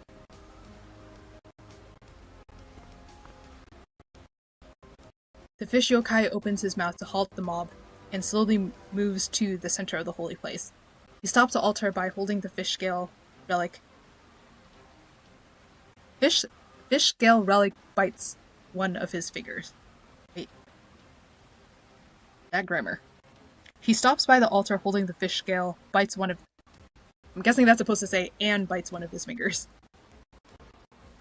Yeah, New Carnival has a problem. Has a typo problem.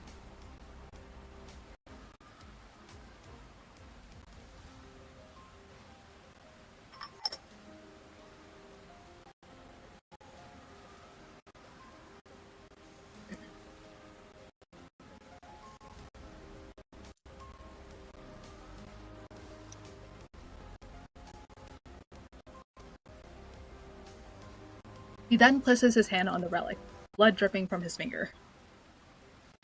The moment the crimson beads touch the relic, they disappear without a trace as though they have been absorbed.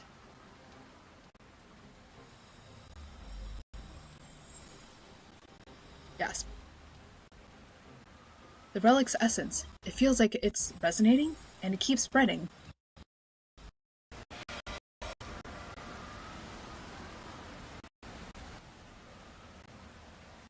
And now we know how Umi has been maintaining it for the past couple while. Mr. Aiden! The storm! The storm is weakening!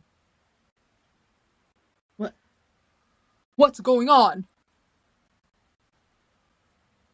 Who are you? The relic. Why did it respond to your blood?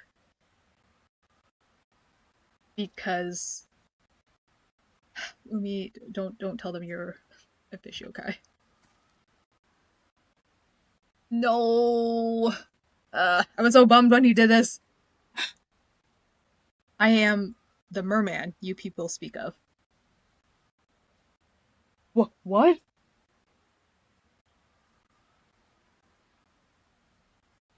But I have no intention... Wait. Wrong voice. Okay. I have no intention of seeking revenge. The things that happened to this island, they did not happen to me. Okay, but your face says something different. Your face still says that you're conflicted. Ah!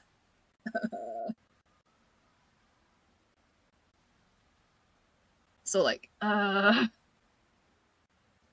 merely on this island to protect the relic, to safeguard the seas, to keep a promise. You deserve better. You deserve better.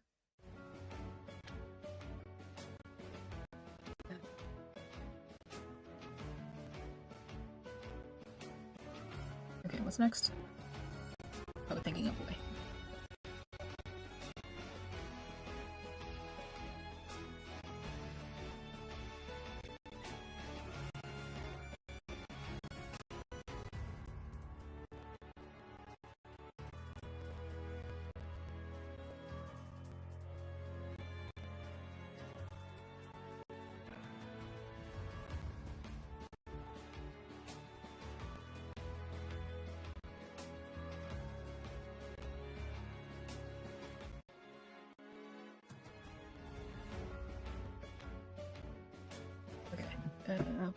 Okay, I think... Okay, this one's next.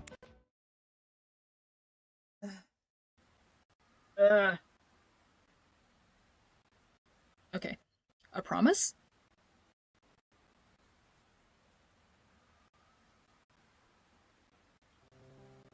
As I thought, there's a reason we don't know why he's been willing to protect these humans he has no connection with for all these years. So, you're saying that all you have to do is sprinkle some blood on the relic to calm the weather around the island? Kuya's been almost silent this whole time, and we also know Kuya could totally have saved them from the waves, no problem. Yes, that's what I've been doing all these years.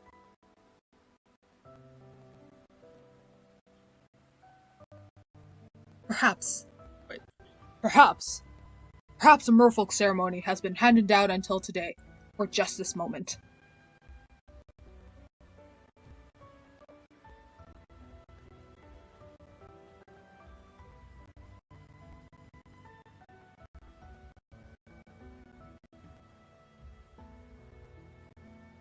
What? The fish yokai expresses his confusion to the village chief. Then, when suddenly, the chief kneels and prostrates himself on the ground. Great and honorable merman, help us! Save our island! Oh my god, you guys were just about to threaten Yakumo, and, come on, man. I mean, I know you're not, the same exact ones from however many years ago, however many hundreds of years ago that memory was, but still.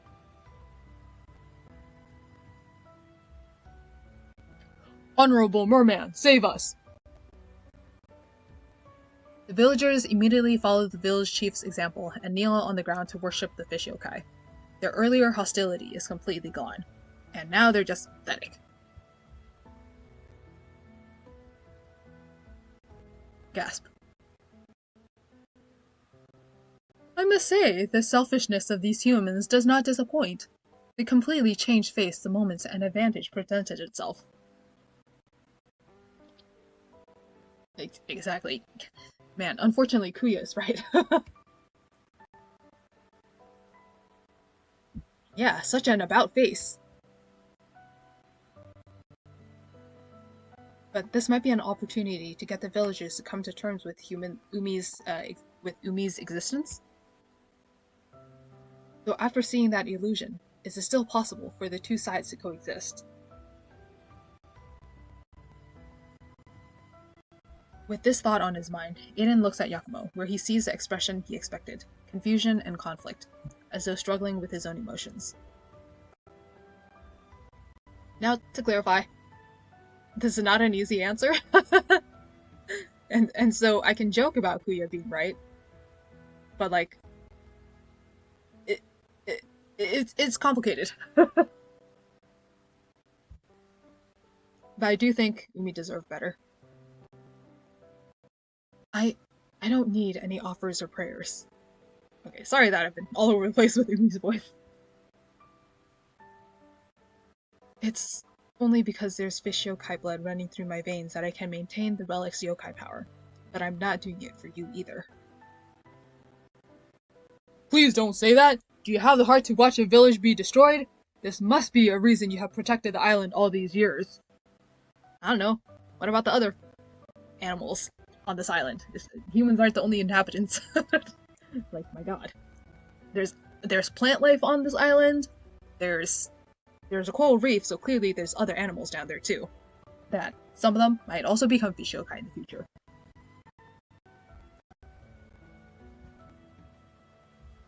I beg you, only you can calm the storms here. Honorable merman, you have to save our village. No, he is not obligated to save your village. Stop. The way things are now, only relying on me is useless. The relic can't last much longer. Don't tell me you really want to help these people, little fish yokai? These humans who massacred your kind and kept a relic that belongs to the yokai to themselves.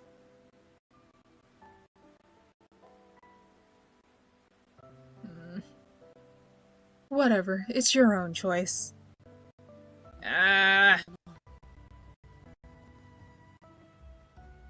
If Mr. Umi doesn't take action, will the entire island be drowned by the sea?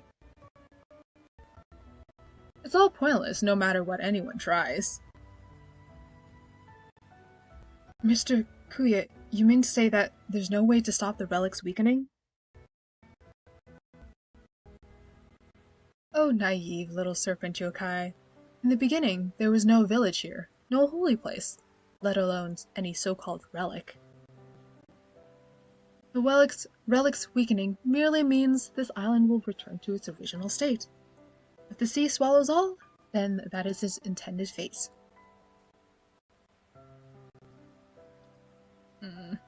Yeah, there's like technically no real right answer. And like what ends up happening is not necessarily the right answer either. But there are people living on this island. Honorable merman, I beg you. I don't know.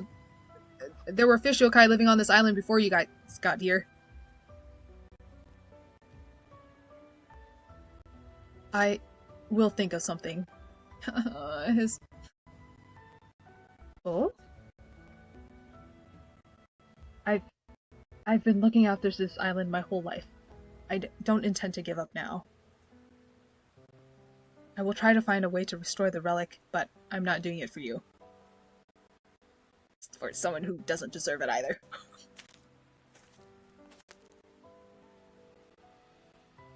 The fish yokai casts an indifferent glance at the villagers still kneeling in prayer. He then turns around and leaves. Yeah, because, like I said, there's other life on the island.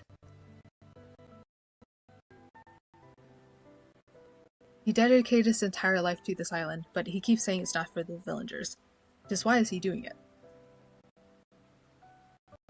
Is that the promise he mentioned before?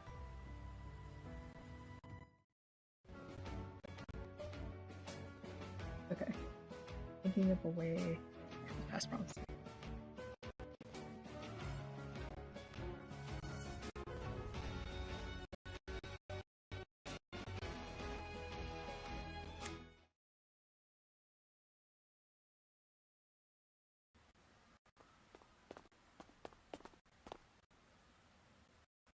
The fish yokai has returned to the cave where he lives in hiding, Aiden and the others following behind.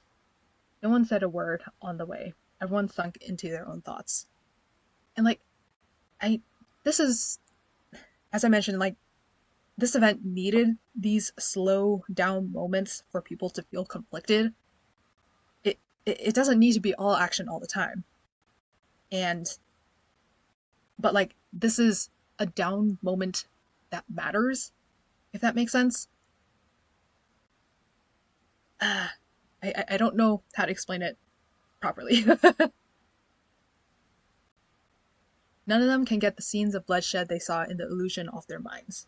Because, this is a down moment, but not really a filler moment. If that makes sense. Because it's not high action, it's not, comedy goofing. So yeah, it is possible for New Carnival, as a comedy game, to have these kind of... it's real complicated. And there's no comfortable or right way to approach this. You know what I mean? None of them get the scenes of bloodshed they saw in the illusion off their minds.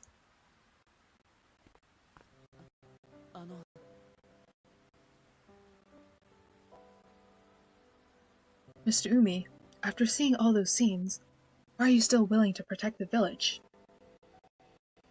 Okay, sorry I'm all over the place with Yakumo's voice too. I asked because I thought the villagers' talk of merfolk revenge was just superstition.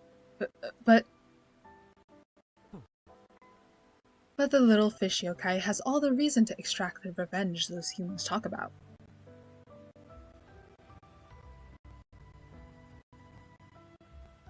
Or perhaps he doesn't even have to do anything, and everyone on the village will still get the punishment they deserve. Isn't that so? Yes, Kuya! One of the few times that you're right. I do think he deserves his revenge if he wanted to. It's not the foolish pleading of those villagers that makes you waver, hmm? You're right, it's not.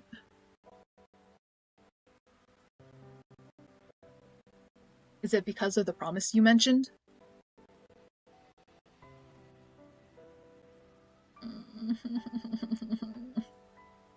Aww. Guy. The moment Aiden says the word promise, the fish yokai's expression turns gentle, yet with traces of sorrow. Yes, I once made a vow that I would keep protecting this place, at least until the relic's power is completely gone and the village and the island has sunk. After all, that's what I promised him. You deserve a better boyfriend. Whoever this human was. This person you made a promise to must have been human? And that basically means yes. You claim you don't care about these villagers, yet you keep looking for traces of the person you used to know among them. I'm pretty sure that human has long died. Damn, he's right. If the person he made a promise to was a villager, Umi's decision makes more sense. The person he made a promise to must be very important to him. That's why he can't just leave the villagers to their fate. I can understand that. Umi, and I think at this point, many people, and definitely some other people that was reacting was like, Umi should join the clan! You know, if people don't like Rin, Umi could join. We would love Umi. Like, if New Carnival ever, like, grabbed NPCs to, like, join the clan, like, I think a lot of people would have liked Umi. And, like, you know, if they were unwilling to give Yakumo Hemipeens, they could give it to Umi instead. So, yeah. Like, I definitely remember being like, oh my god, I want him to join the clan so that we don't have to say goodbye to him. Because, clearly, it's leading up to Umi not being able to return again. You know, it's pretty obvious. That's where this is going. Yeah. And I wish I could give, like, a raw reaction, but, like, this is my reaction after already knowing what happens.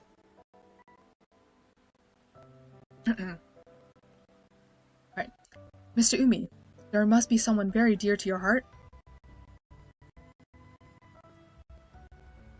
When you put it like that, you're not wrong. He loved the human. That person might be... Wait, that person might really be important to me. After all, the promise I made to him was enough for me to willingly protect this island for nearly a century. Okay, yeah, Umi is hella old. I think he might be older than Aster. Actually, you know what? Definitely older than Aster. It might be Ray's age? Or Quincy's? So, which means that the original massacres happened, like, hundreds of years ago, before Umi was alive. Yeah, so this is why when they were calling me Umi, mysterious youth, I'm like, this dude is hella old. Okay. Even though I now know humans massacred merfolk, I still can't just watch and do nothing as the village he loved is destroyed.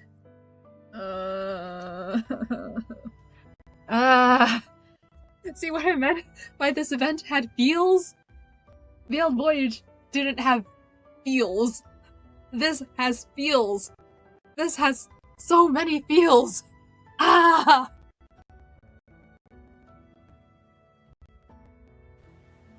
And, like, when I say... And, like, yes, I do like the fact that there's mer creatures and it's a Z-themed event, but also the feels!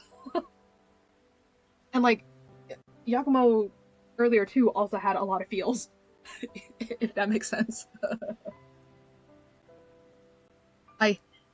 I understand. Although my situation might not be entirely the same as yours. I've also met humans who treated me badly. Oh, they never fixed that typo. Okay, who treated me badly, I'm pretty sure was a typo from back then. and is still here now.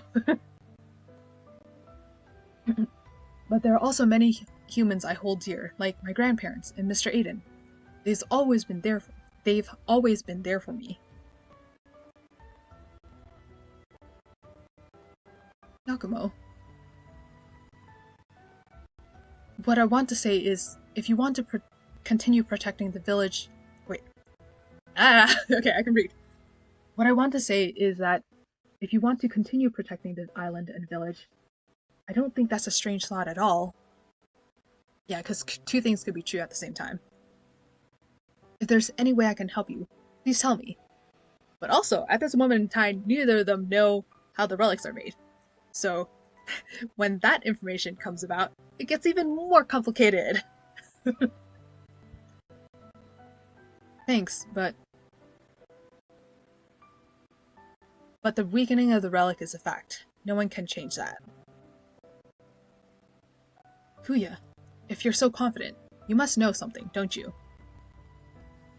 Mr. Kuya, you wouldn't know the origin of the relic, would you? There's nothing strange about it. The fish scale. Chances are that centuries ago, some fish yokai used up all their yokai power, condensing it into a crystal. Used up all their yokai power? Doesn't that mean... It's as you think. The reason the relic contains such vast amounts of power is that someone paid with their life to create it. No! And now it gets more complicated. Because if it was just like, a little sprinkle of blood every so often, I guess maybe Umi would be fine. But, the reason the relic contains such vast amounts... Oh wait, I just read that.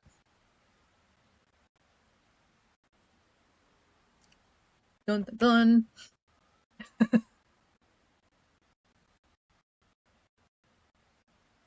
After centuries of use, even the greatest power will run out. Those drops of blood from the little fish yokai are unable to replenish the yokai power. You must have realized that already when your blood linked with the relic. Yes, I did realize, but if you know any other ways to restore the relic's power, please tell me. There's no way to restore the relic, but if you want to continue protecting the island, you can simply make a new relic. A new relic? But Mr. Kuya, you just said that you have to pay with your life to...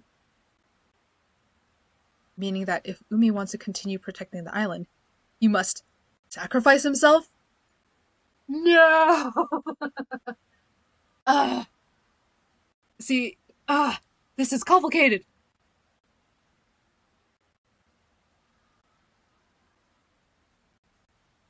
No.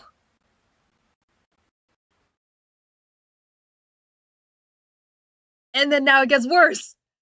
This just keeps getting worse. Oh my god. So that's how it is. So, as long as a new relic can be made, our village can be saved? Oh my god, these bozos. Okay,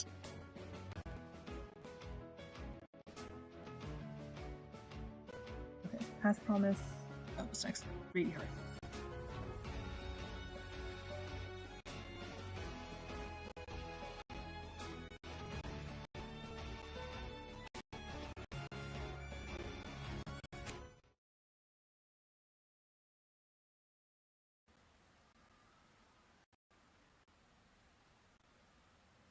And yeah, because the other thing, if we think about it, so far all the adult villagers have been like total assholes. But then we still have that little child. So we know there's kids on the island. There's probably like normal people on the island that aren't assholes. So yeah, this gets complicated. Okay, Kuya, don't tell me there's no other way. Shh. The fox yokai puts up a slender finger to his lips, signaling for silence. It would seem a little mouse is eavesdropping on our conversation. Show yourself.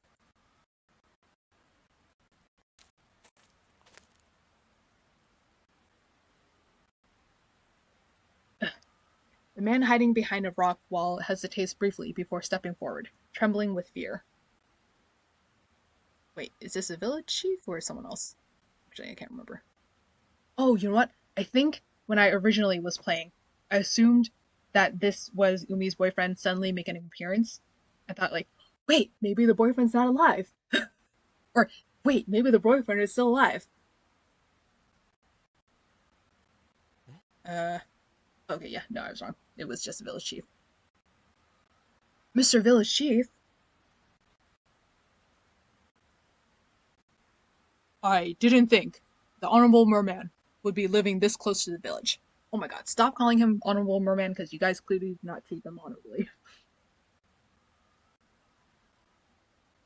Why did you follow us here?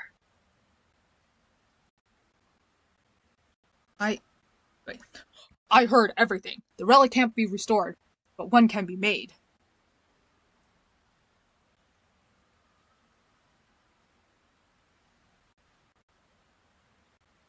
Since that's the case, Honorable Merman, you can probably create a new relic, right?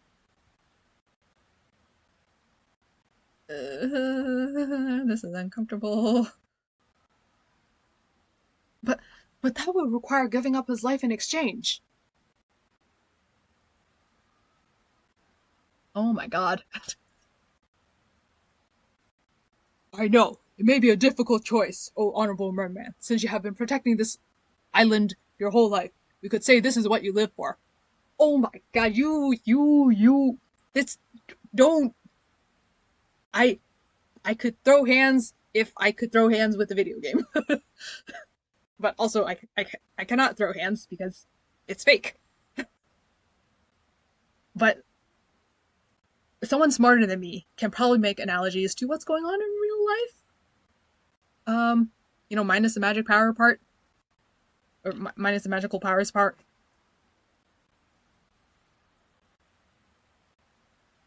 Or maybe people can make it analogous to, like, Attack on Titan or something. I don't know.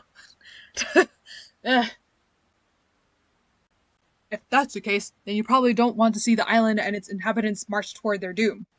Oh my god, you freaking... This is not about you! If you're willing to turn yourself into a new... Oh my god. Yeah, I remember getting so mad. I think I'm still getting mad. even now.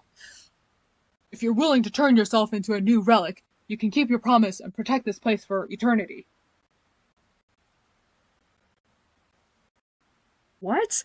A request like... What? A request like that is going too far.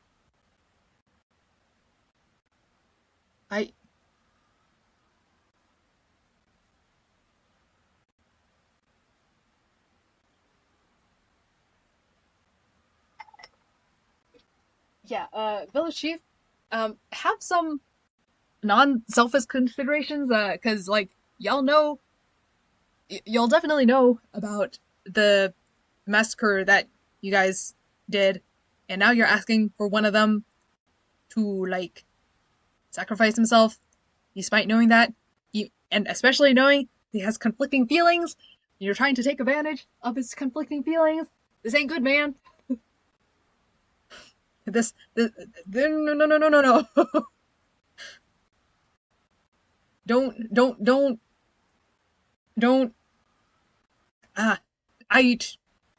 Someone more intelligent than me can probably piece together what the issue is. I'm just sharing the story. Or replaying the story. Yeah, hopefully someone more intelligent has written something better about this. Okay. Honorable Merman, you possess such great power. Stop it. He possesses such great power, so he should make you greedy humans disappear. Yes, Kuya! Okay, like it's funny whenever Kuya burns Aiden for the funsies, but like this is one of the times where I was cheering for Kuya to kill this dude. Okay, Kuya waves her hand. Kuya waves a hand. Essence surges forth, condensing into foxfire and burning around the village chief. The entire cave begins to rock, splinters falling from the roof. Kuya! Wah! Ah! Let me show you just how destructive a yokai's power can be when it's used to destroy and not protect, I'm sorry, have mercy on me! I know I was wrong! Yes, yes. Wait. I'll stop bothering you!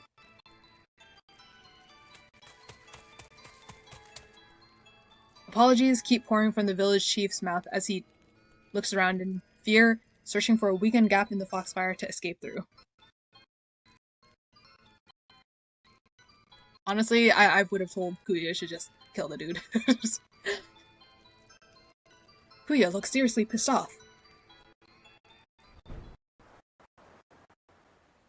With the village chief gone, Aiden casts a careful glance at Kuya.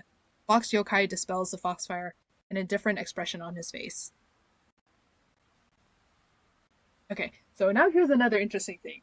Obviously we know some bits and bobs about Kuya's history with Huey, and after the Labyrinth winter event, now we know more, but we don't know much about Kuya's, like, fox life, or his life with the Lord of Yokai, or anything like that, and so a couple of people have speculated that when Kuya was a fox, um, the reason why he has beef with humans is probably because they killed his pack? Do fox lives in packs?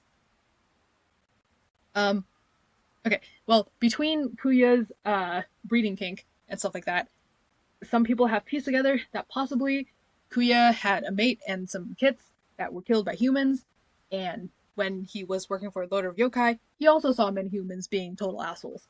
So, like, Kuya has every right to be mad.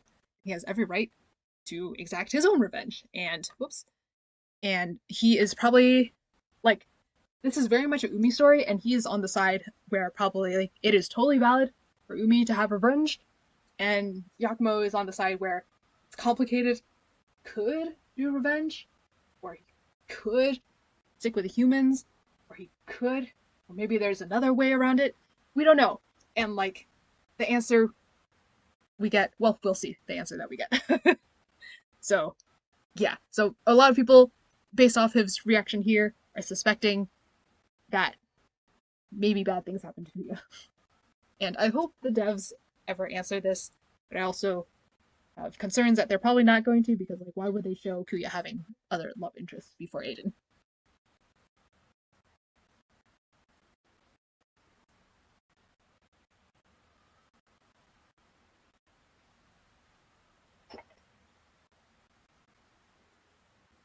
Ramble over. Right. I've always known not all humans are like him. Mr. Umi. But I never expected people could be that selfish. No. Umi, if you join the clan, you will meet many more happy people. And there's, like, 3 other yokai. So, 3? 2? Yeah, and there's 2 other yokai. You'll be welcomed in Aiden's clan. Aiden will treat you much nicer than your boyfriend did. Well, I mean, we don't know what you and your boyfriend did, but, you know. Like, Aiden will treat you nice. The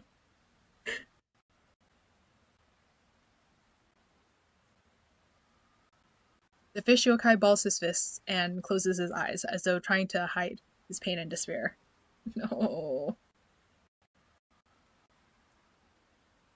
The way the island is today, is it still the place of our promise? Wait. Oh, this is flashback. Okay. The way the island is today, is it still the place of our promise that you wish me to protect for all eternity? Oh. Alright, what's next?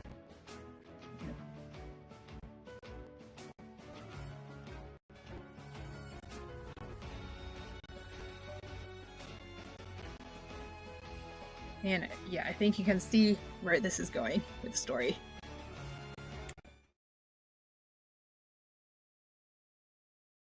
Or like which route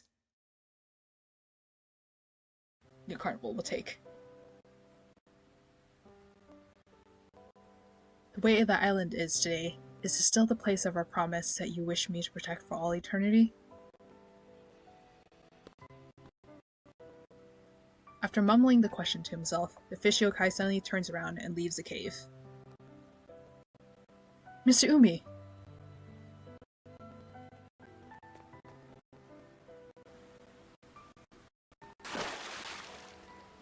They follow the fish yokai out the cave, only to see him leap into the sea without a word and disappear from sight. If Umi had decided to just go away forever, I think it would have been totally valid. Mr. Aiden, what should we do? I bet he's feeling very conflicted right now and needs to let things sink in. Yeah.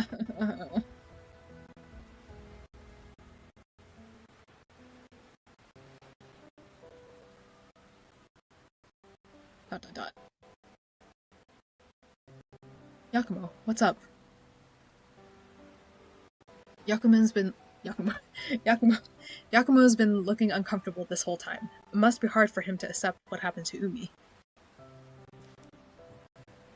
I'm just thinking, if I were Mr. Umi, what would I do in a situation like this? What's the point of thinking What's the point of thinking about this? Because Mr. Umi's struggling like this means that the person he made a promise to must be very, very important. That's what I think. It was his boyfriend that probably died by now. So important. Oh yeah, if it was 100 years ago, yeah, he's definitely dead. So important that he's willing to sacrifice his own life. Sob. Oh, we do hear Yakumo sob. We're not Umi, so it's hard to understand what he's been through. If that is his final choice, then maybe we're in no position to interfere. But at least before that, we can look for him and ask him what he's thinking. Oh. Young master, is that really a question you want to ask? If that fish yokai chooses to save himself, then all the humans on the island will perish as a result. No, the humans could just get on boats and sail away. They don't have to stay on the island. Which...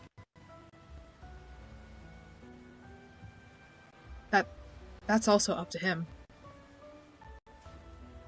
Uya, can you help us look for Umi? His yokai aura is heading in the direction of the holy place. The fox yokai looks at Aiden. Without a word, he points to the distant lighthouse. Oof.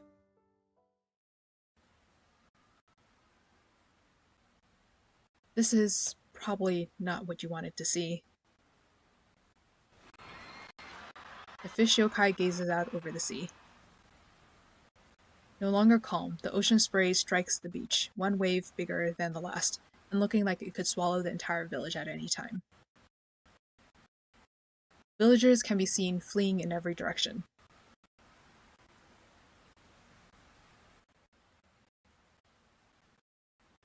You said that you like this island, this beach, that you hoped that even if you were no longer here, someone could continue to protect this place.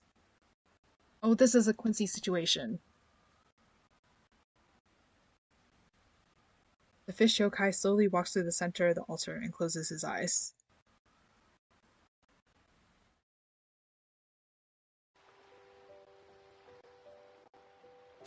Okay, more silly goofy voices, I think. Well, okay, I can only do voice. I don't have that many.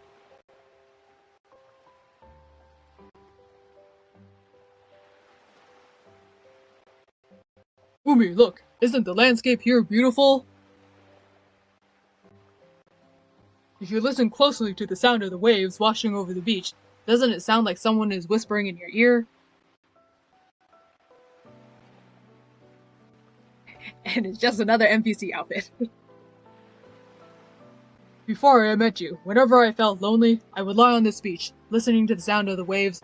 I wouldn't feel alone anymore.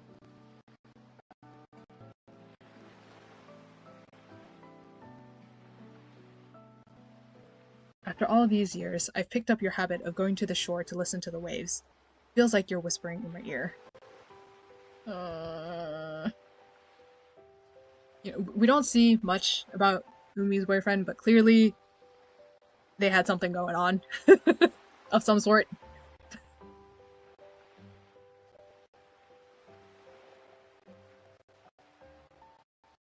But that's just speculation. Your face, I can barely recall it.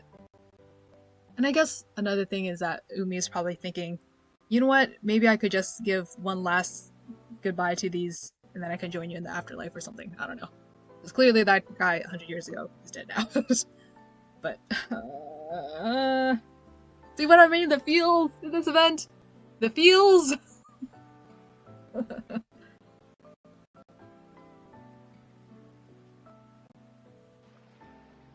At least, let me hear it one more time. The sound of the tide softly washing over the beach.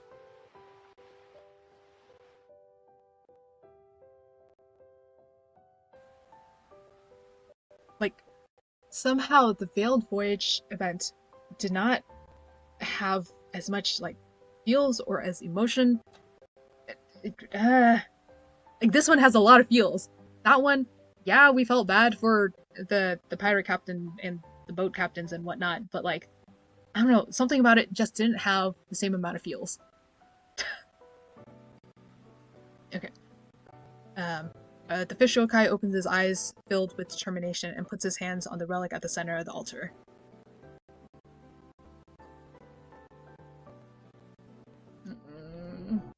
No.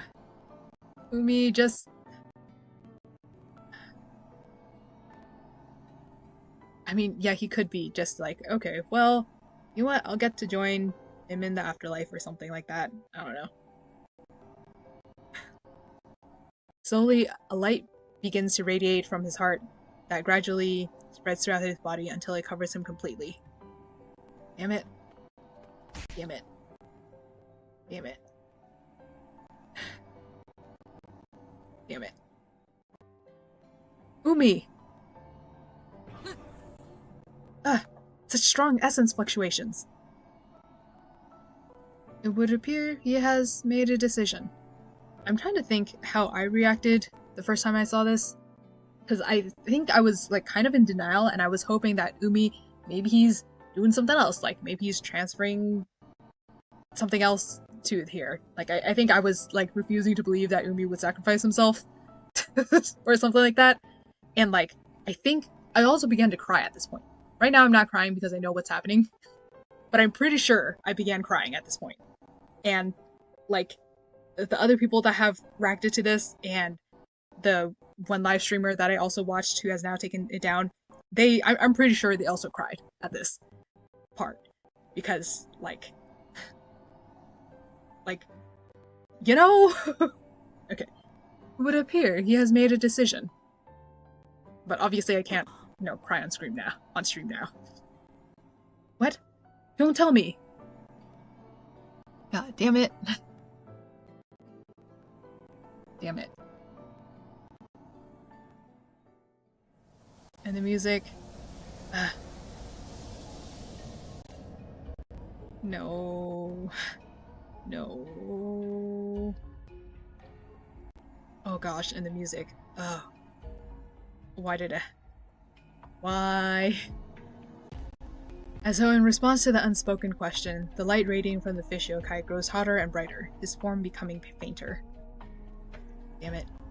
The music.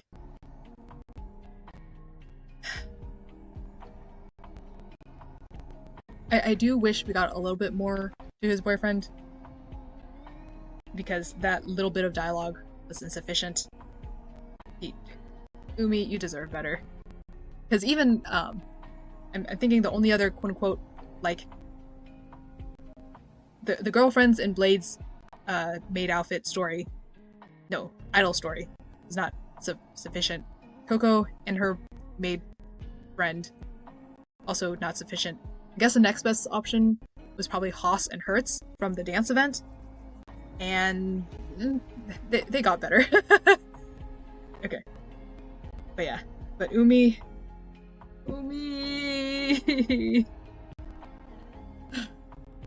At long last, I can fulfill my promise to you. Umi. I wish we got a little bit more. But like... God damn it, the music. The light gathers in the center of the altar, completely enveloping the fish yokai. It's too bright to stare at directly. Mr. Umi!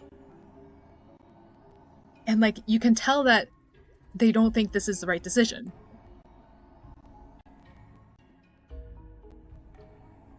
Such foolishness.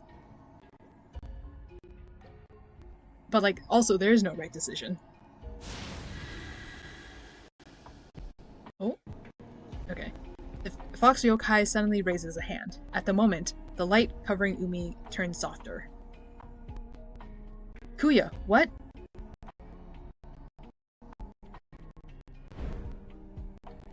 Feeling confused one moment, Aiden feels Kuya's essence spreading abruptly the next. Overbearingly, yet tolerantly covering the entire holy tower. When the bright light containing the strong yokai power draws tight and vanishes, Umi is no longer to be seen. No. And my god, yeah, I think I was bawling at this point, and I definitely know other people have mentioned that they cried at this point. My gosh. The feels! And we've only had Umi for, what, a couple chapters? And they already managed to tug at our heartstrings like this.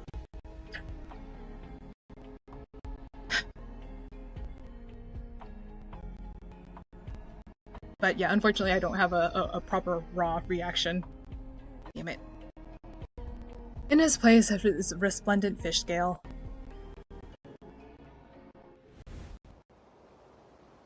The world immediately seems to calm down. The storm raging around the island dies down, as though it was never there.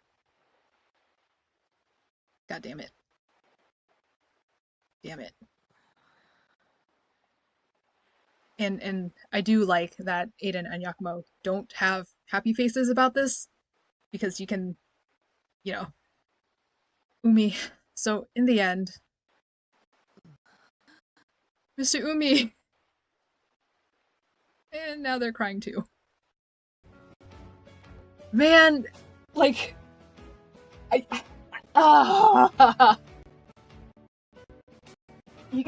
can you see why this event is so good now?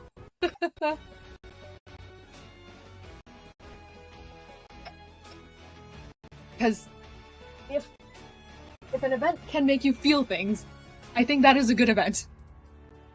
Even if they're not good feelings. Coco went in the opposite direction, she made us feel good feelings, and this one made us feel devastating feelings. And like, the characters share us in that devastation. But like, was that the right answer? Not necessarily. What would have been the right answer? We don't know. And what the heck did Kuya do? Well, I mean, I know what Kuya did, but...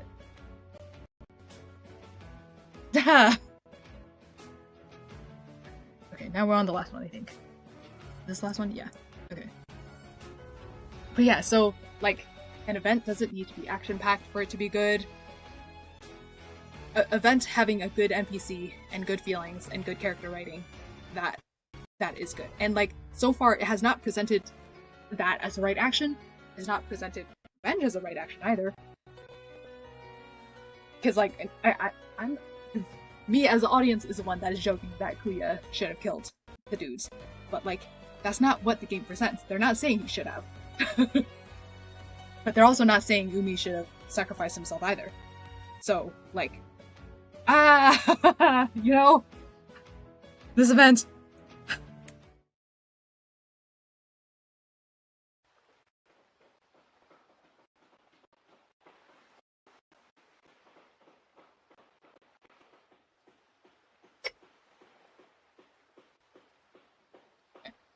The long night makes place for the light of dawn. The village has suffered heavy damage from the storm. Broken tiles all around. Hey, who can help me put up the spare pillar? Oh, wait, These supplies are all drenched. They need to be carried to the beach to dry. The villagers are busy repairing the damaged buildings in a scene not too dissimilar from the preparations for the ceremony. But while things may appear the same, the people have changed without their noticing.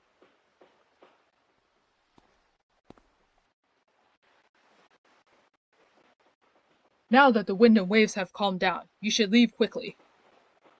And I really like that they have complicated faces. Because, like... I know, we're here to say goodbye. Thank you, Mr. Village Chief, for letting us stay in the village. I don't think Kuya says anything. Oh yeah, Kuya doesn't say anything. That reminds me, I have to thank you for the relic. Don't thank them. They were not the ones that did it. Thanks to the new relic, the village could safely survive this disaster. The relic wasn't our doing. It was Mr. Umi's. Oh, that honorable merman! We will hold a ceremony for him to thank him for everything he's done for the island. Oh my god, you guys. Ceremony? Yakumo.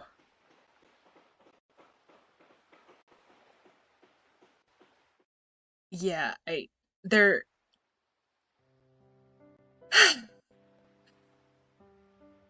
Yeah, I do wonder, is this the same ocean background they used for Veiled Voyages?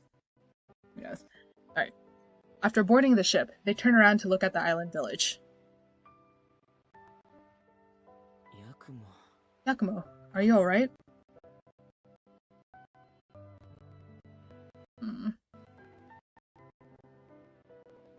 Seeing Mr. Village Chief like that, he seemed unconcerned about Mr. Umi's sacrifice. I can't help but wonder, was it really worth it? No, not really. But, like, Umi was operating under emotions too. Even if Mr. Umi traded his life for a temporary reprieve, there might not be a next Mr. Umi. When the time comes, what can the island do? They're not gonna learn! As long as those short-sighted humans have nothing to worry about in their own lifetime, how could they possibly care about disasters centuries from now? And goddammit, he's right, because, yeah. Kuya, he's back to his original unperturbed self. That night, just what did he do? Releasing such powerful essence, but apparently not affecting anything, and Umi still disappeared.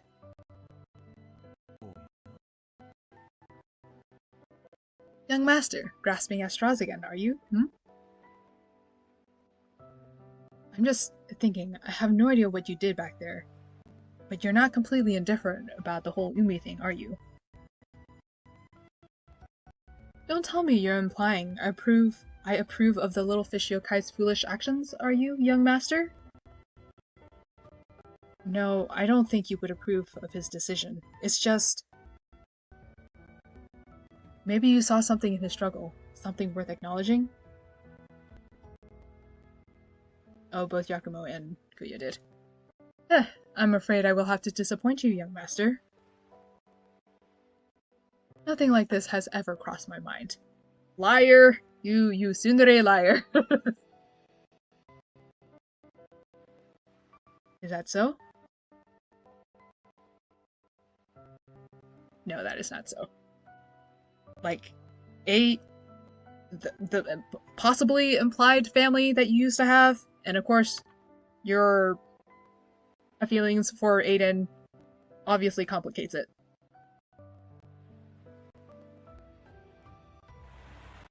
The ship slowly leaves the harbor. The sea, surging violently when they arrive, is completely still. The morning sun casts a gleaming reflection on the clear water. When we set off on our journey, no way could we have expected such a wild ride. It might all be over now, but I'm not sure how I feel about the whole thing. And this is what I like about this event, because it doesn't paint Umi's actions as what should have been a good ending. And I really like that a lot. Because, like, not every ending has to be good. This one, I don't think it was a good ending. And they nailed that in a weird way. They nailed a bad ending. Which is kind of weird, because I think the last year I was complaining about several events having bad endings, but not in a good way. And this one is a bad ending in a good way. If that makes sense. Which is a bit of a bummer. But that's on purpose. It might be all... it might be all over now, but I'm not sure how I feel about the whole thing. I wonder what'll happen to this island in the future, when the new relic has been exhausted centuries from now.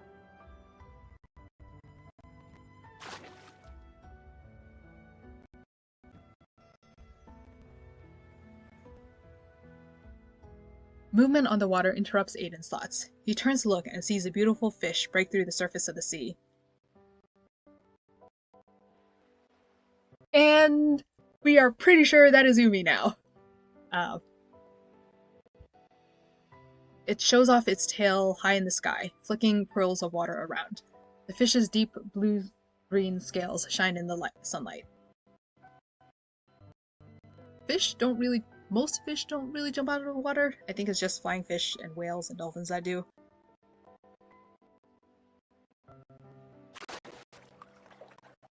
The next moment, the fish plunges back into the water, returning to the vast ocean and swimming off into the distance without the least hesitation.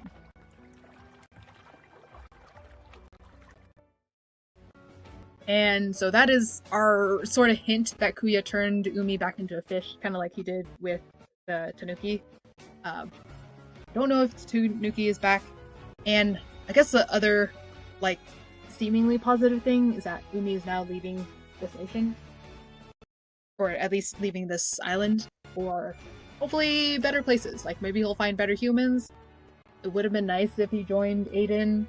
And, like, man, when you have an NPC that you want to be part of the main cast, I think that is a good sign that they did a good job with the character and the story. And it has certainly left an impact on many people, because, like, Umi was in the top 3, and I think, if I recall correctly, New Carnival, either earlier this year or last year, they ran a poll. They ran a survey that voted for, like, outfits and intimacy rooms, or maybe not intimacy rooms. They voted for a couple different things, and one of them was NPCs, and I know I voted for Umi as one of my choices, and I think someone else too. Yeah, I think I voted for a couple of people, but one of them was Umi. And the fact that Umi managed to make it into New Carnival livestream, Neon Carnival livestream, I think that means that okay, so they did a kind of cop-out with the live stream where they ended up making the deer from Greenwood Miracle the winner, but, like, I think the 3 results were actual voted characters. So, like, Umi was an actual one of the voted characters. So, yeah. But, so, that is this for Mirage of Scales.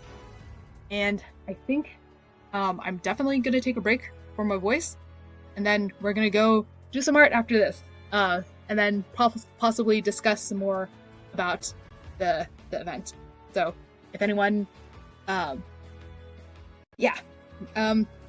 water break, etc.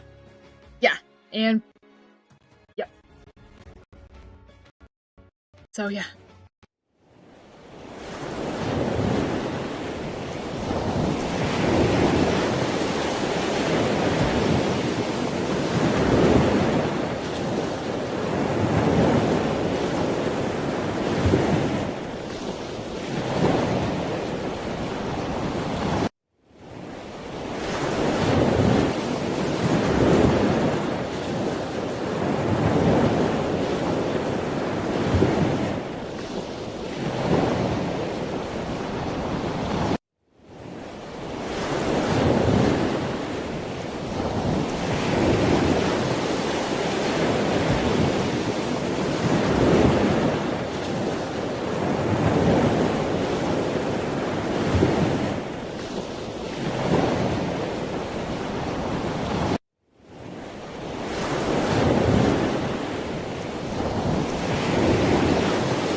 Hello?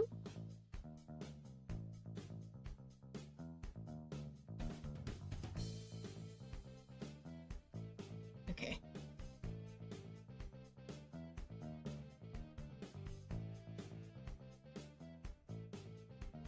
Alright. Is we visible?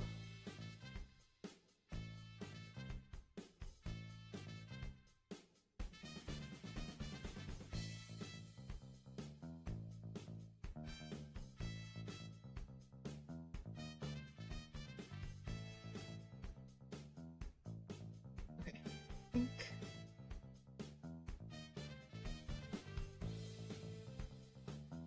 I think we is visible. Yes. Okay.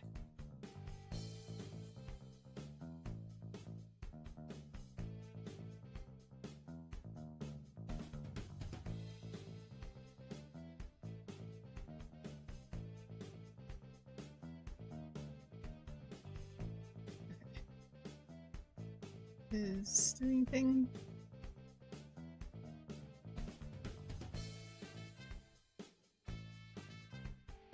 Okay. And is it okay? I think it is correct. Okay. All right. Cool.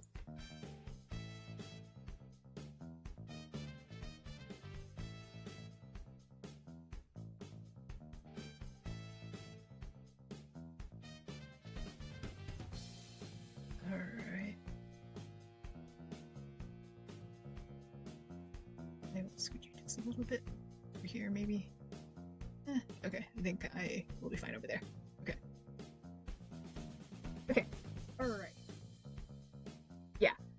All right. And the rest of the stream, I think. I also want to, while we're still on a sea-themed event, I know that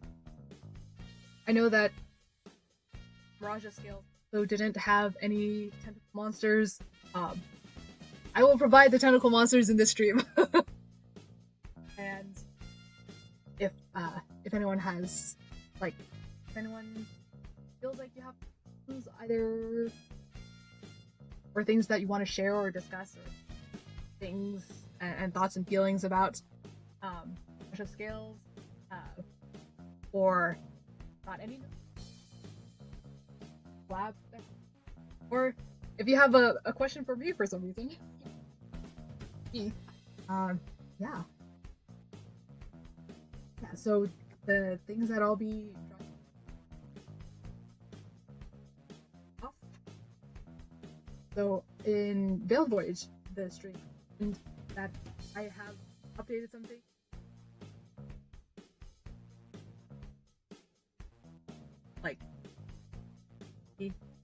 Like zoomed in, because yeah, that is my goal. And squid, and I'm just listen to that. But also, I can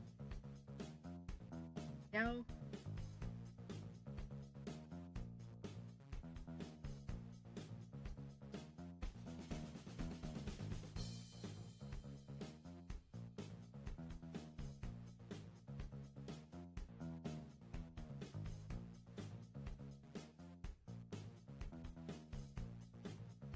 Cool thing that I wanted to share, and yeah,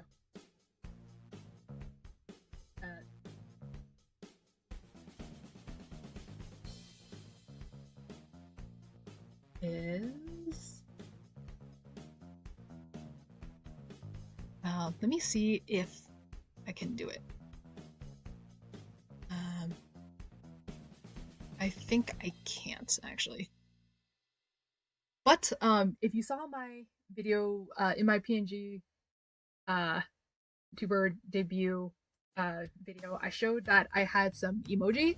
I had the petting available.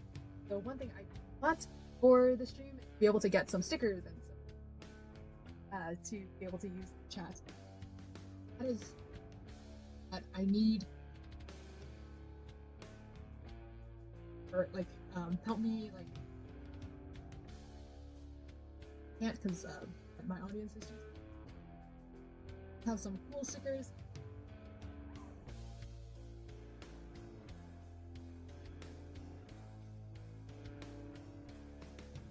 Yeah.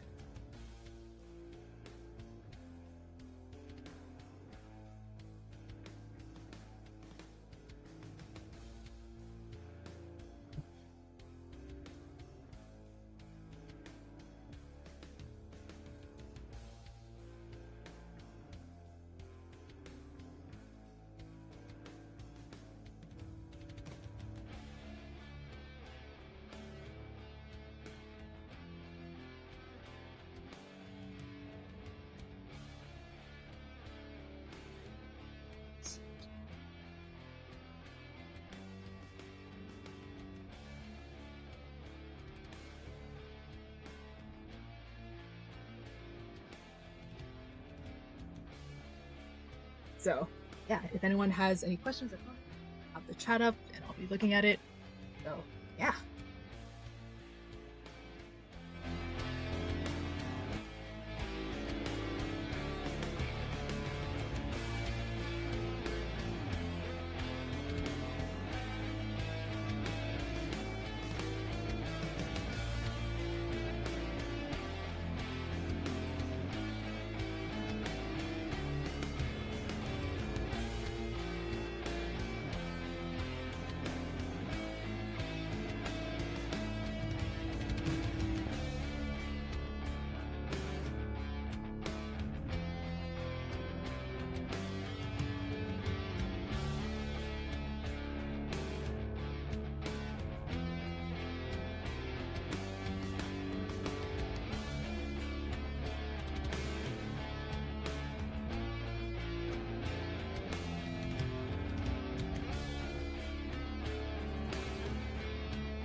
I need to.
This again.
Alright, so this.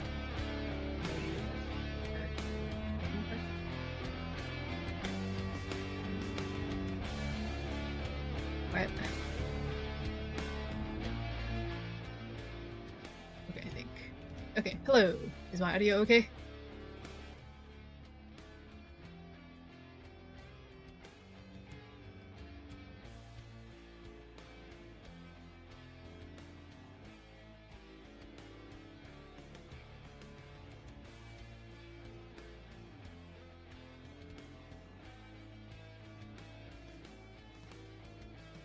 But for now, here's one of the stickers that I had in mind put in. And that I wanted to. And I'm original break. And so. But yeah, I guess like some thinky thoughts about Mirage of Scales is that like there's definitely a bigger conversation to be had about like what to do regarding terrible things that have been done to your people in the past and how to handle it today. And like I say jokingly that Kuyo was right and he should have killed the chief. And obviously this is a generational thing that has happened because obviously Umi was not directly part of that. He became a yokai after it happened. And obviously like the islanders today, they're descendants of those people that came to this. It's a whole complicated thing, and I think like the modern day residents definitely have to be aware of what their ancestors did, like actually did. And like and I'm glad that Aiden and Yakumo decision, because I don't think like I personally don't think he should have sacrificed himself. Decision, you know? And like are still like obviously not a limited time about it anymore. Like the fact that people still remember Umi enough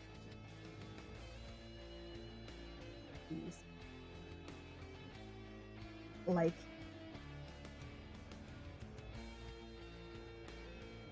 I mean this is just a fiction. Damn.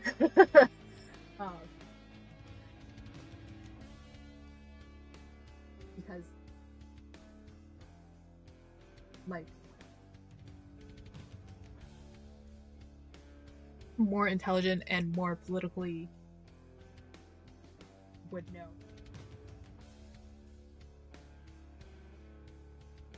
Definitely like if we bring it into the field, definitely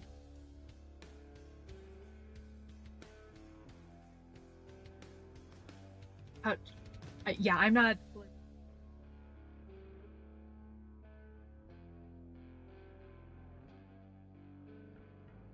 It's starting like starting modern day. And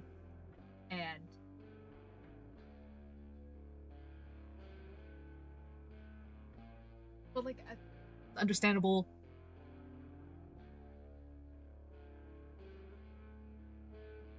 Only he was just.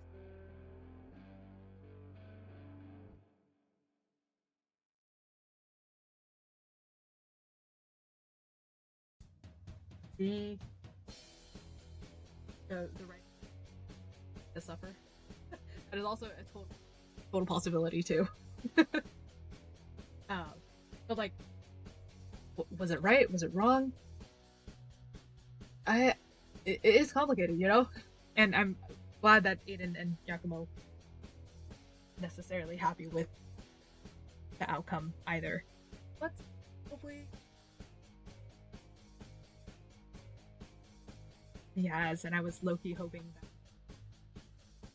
in Veiled Voyage that we didn't, but you know, it is what it is. And yeah. Cool ideas for some other stickers to also draw. And but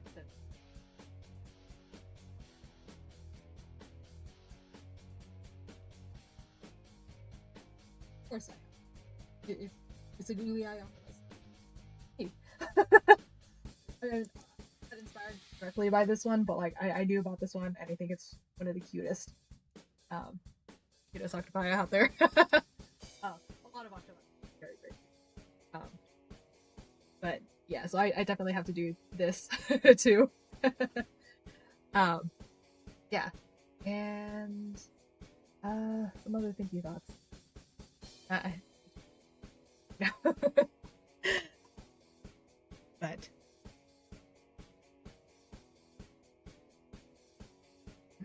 yeah, this is and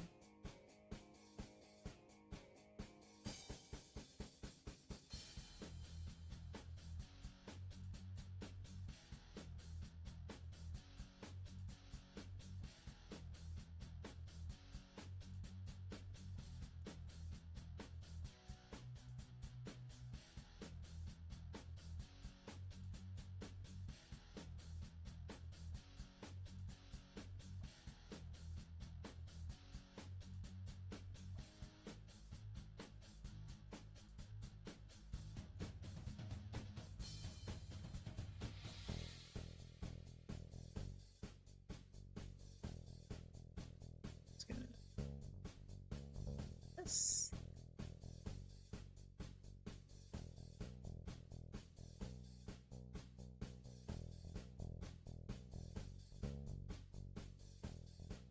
Okay.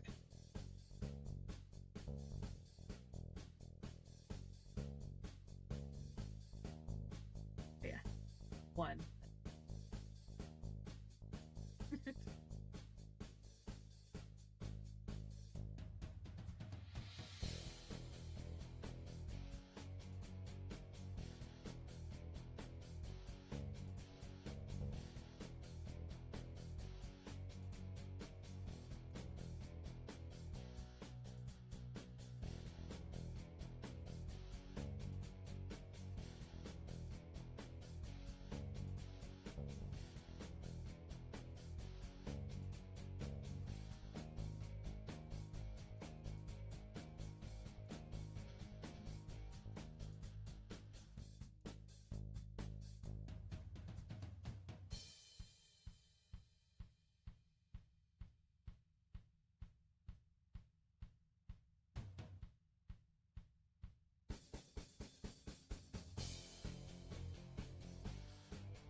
This is another one that I definitely have to do. I might do this one at a later time.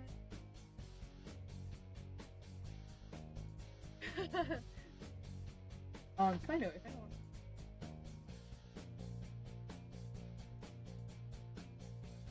is not visible whatsoever. Okay. But yeah, anyways. Maybe I should not have.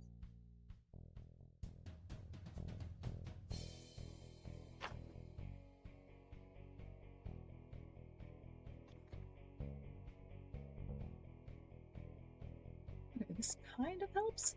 Yeah, so wanted to do this one and wanted to do this one. Yeah, the first three are all SpongeBob. Well, I mean, not SpongeBob. This one's Pikachu, obviously. But yeah, two SpongeBob ones. And then here's another one. This is the one with the cat in a salad, and it's very funny, I think. And then, so if you have ever looked up the amount of videos of octopus punching fish, there's just so many of them. I have to do that too. And then, as I mentioned, there's Jumbo Octopus. And I just wanted one that was cute, like doing a heart somehow helped it out. And yeah, so these were a couple of the ideas for stickers that I wanted to make to use.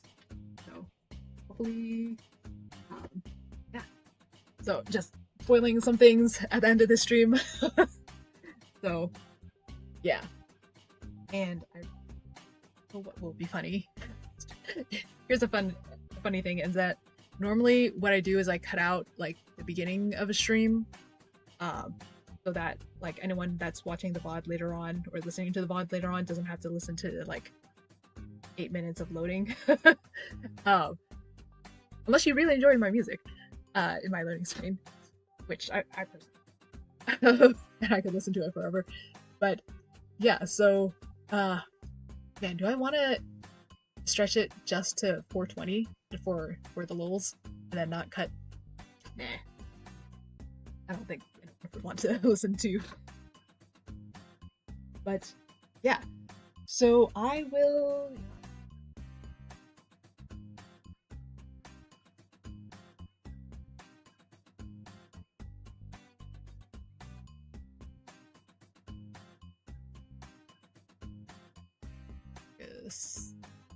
Too focusing.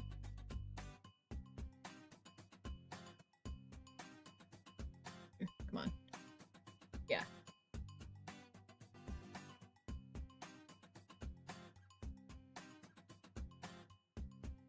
See, I'm able to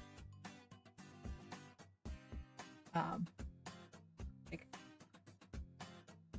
at the point because it is like actually a lot of work to be able to make a model and all that stuff like happen. But yeah, hopefully you will get to see this version of me at some point. Yay! But yeah, so this was kind of cool. Let me know if you want me to see a full art stream. I'm not the best artist. Like I yes, I did used to have a DeviantArt. This is the best that I could do, I guess. But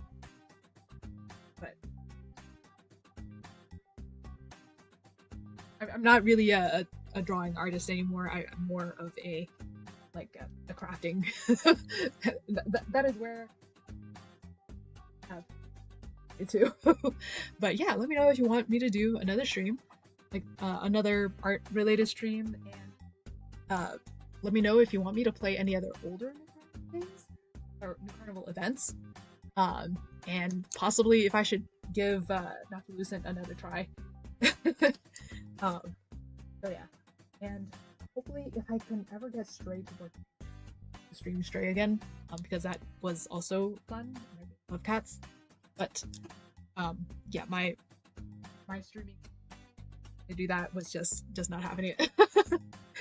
So yeah, but yeah, I'm glad I finally yeah, or well, not finally, but yeah, I'm glad I got to play Mirage of Scale. It's not my, it's definitely up there amongst my favorite New Carnival events. It's the card stories, Kuya's intimacy, and I will be honest, I don't know what happens in the episode. There's some shenanigans that happens in Yakuba's rooms, but they were not nearly as common. Was right in his intimacy, but I am saying that I enjoy them. Yeah, although those were not my, I think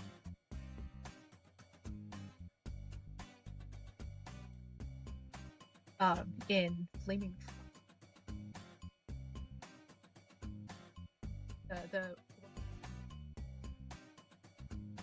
for the things that are going on in that room. Yeah, Kuya had some pretty extreme rooms in whatever year that was. Trying to remember what it was. I think 2024. Yeah. But my actual favorite event, and I think you saw that in with Ino. And that's the end.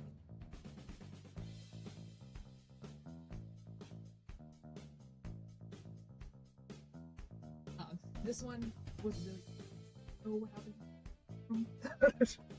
So, but yeah. So anyways, so I hope you enjoyed this little bit of a slightly different. I might try another art stream again at some point. Yeah.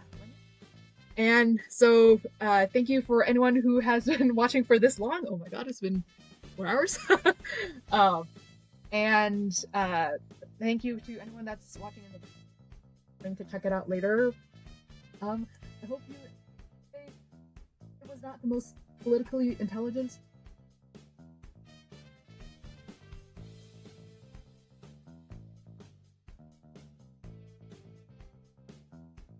The stories.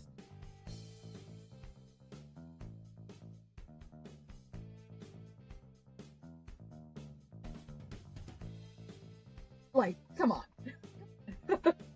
So, yeah, if you not considered giving New Carnival a try yet, there seems some interesting stuff, and there's apparently going to be a natural at some point. I don't know when that will be. Yeah, I think even though New Carnival paused, and I have complained quite a bit about some of the events here, it's still like no. So anyways, I hope you enjoyed, and I will see you guys next time. I will be back on Friday again, so yeah, hopefully that will be whatever is the new carnival event, and if there isn't one, then I'll do Dramatical Murder. So yeah, all right, bye guys.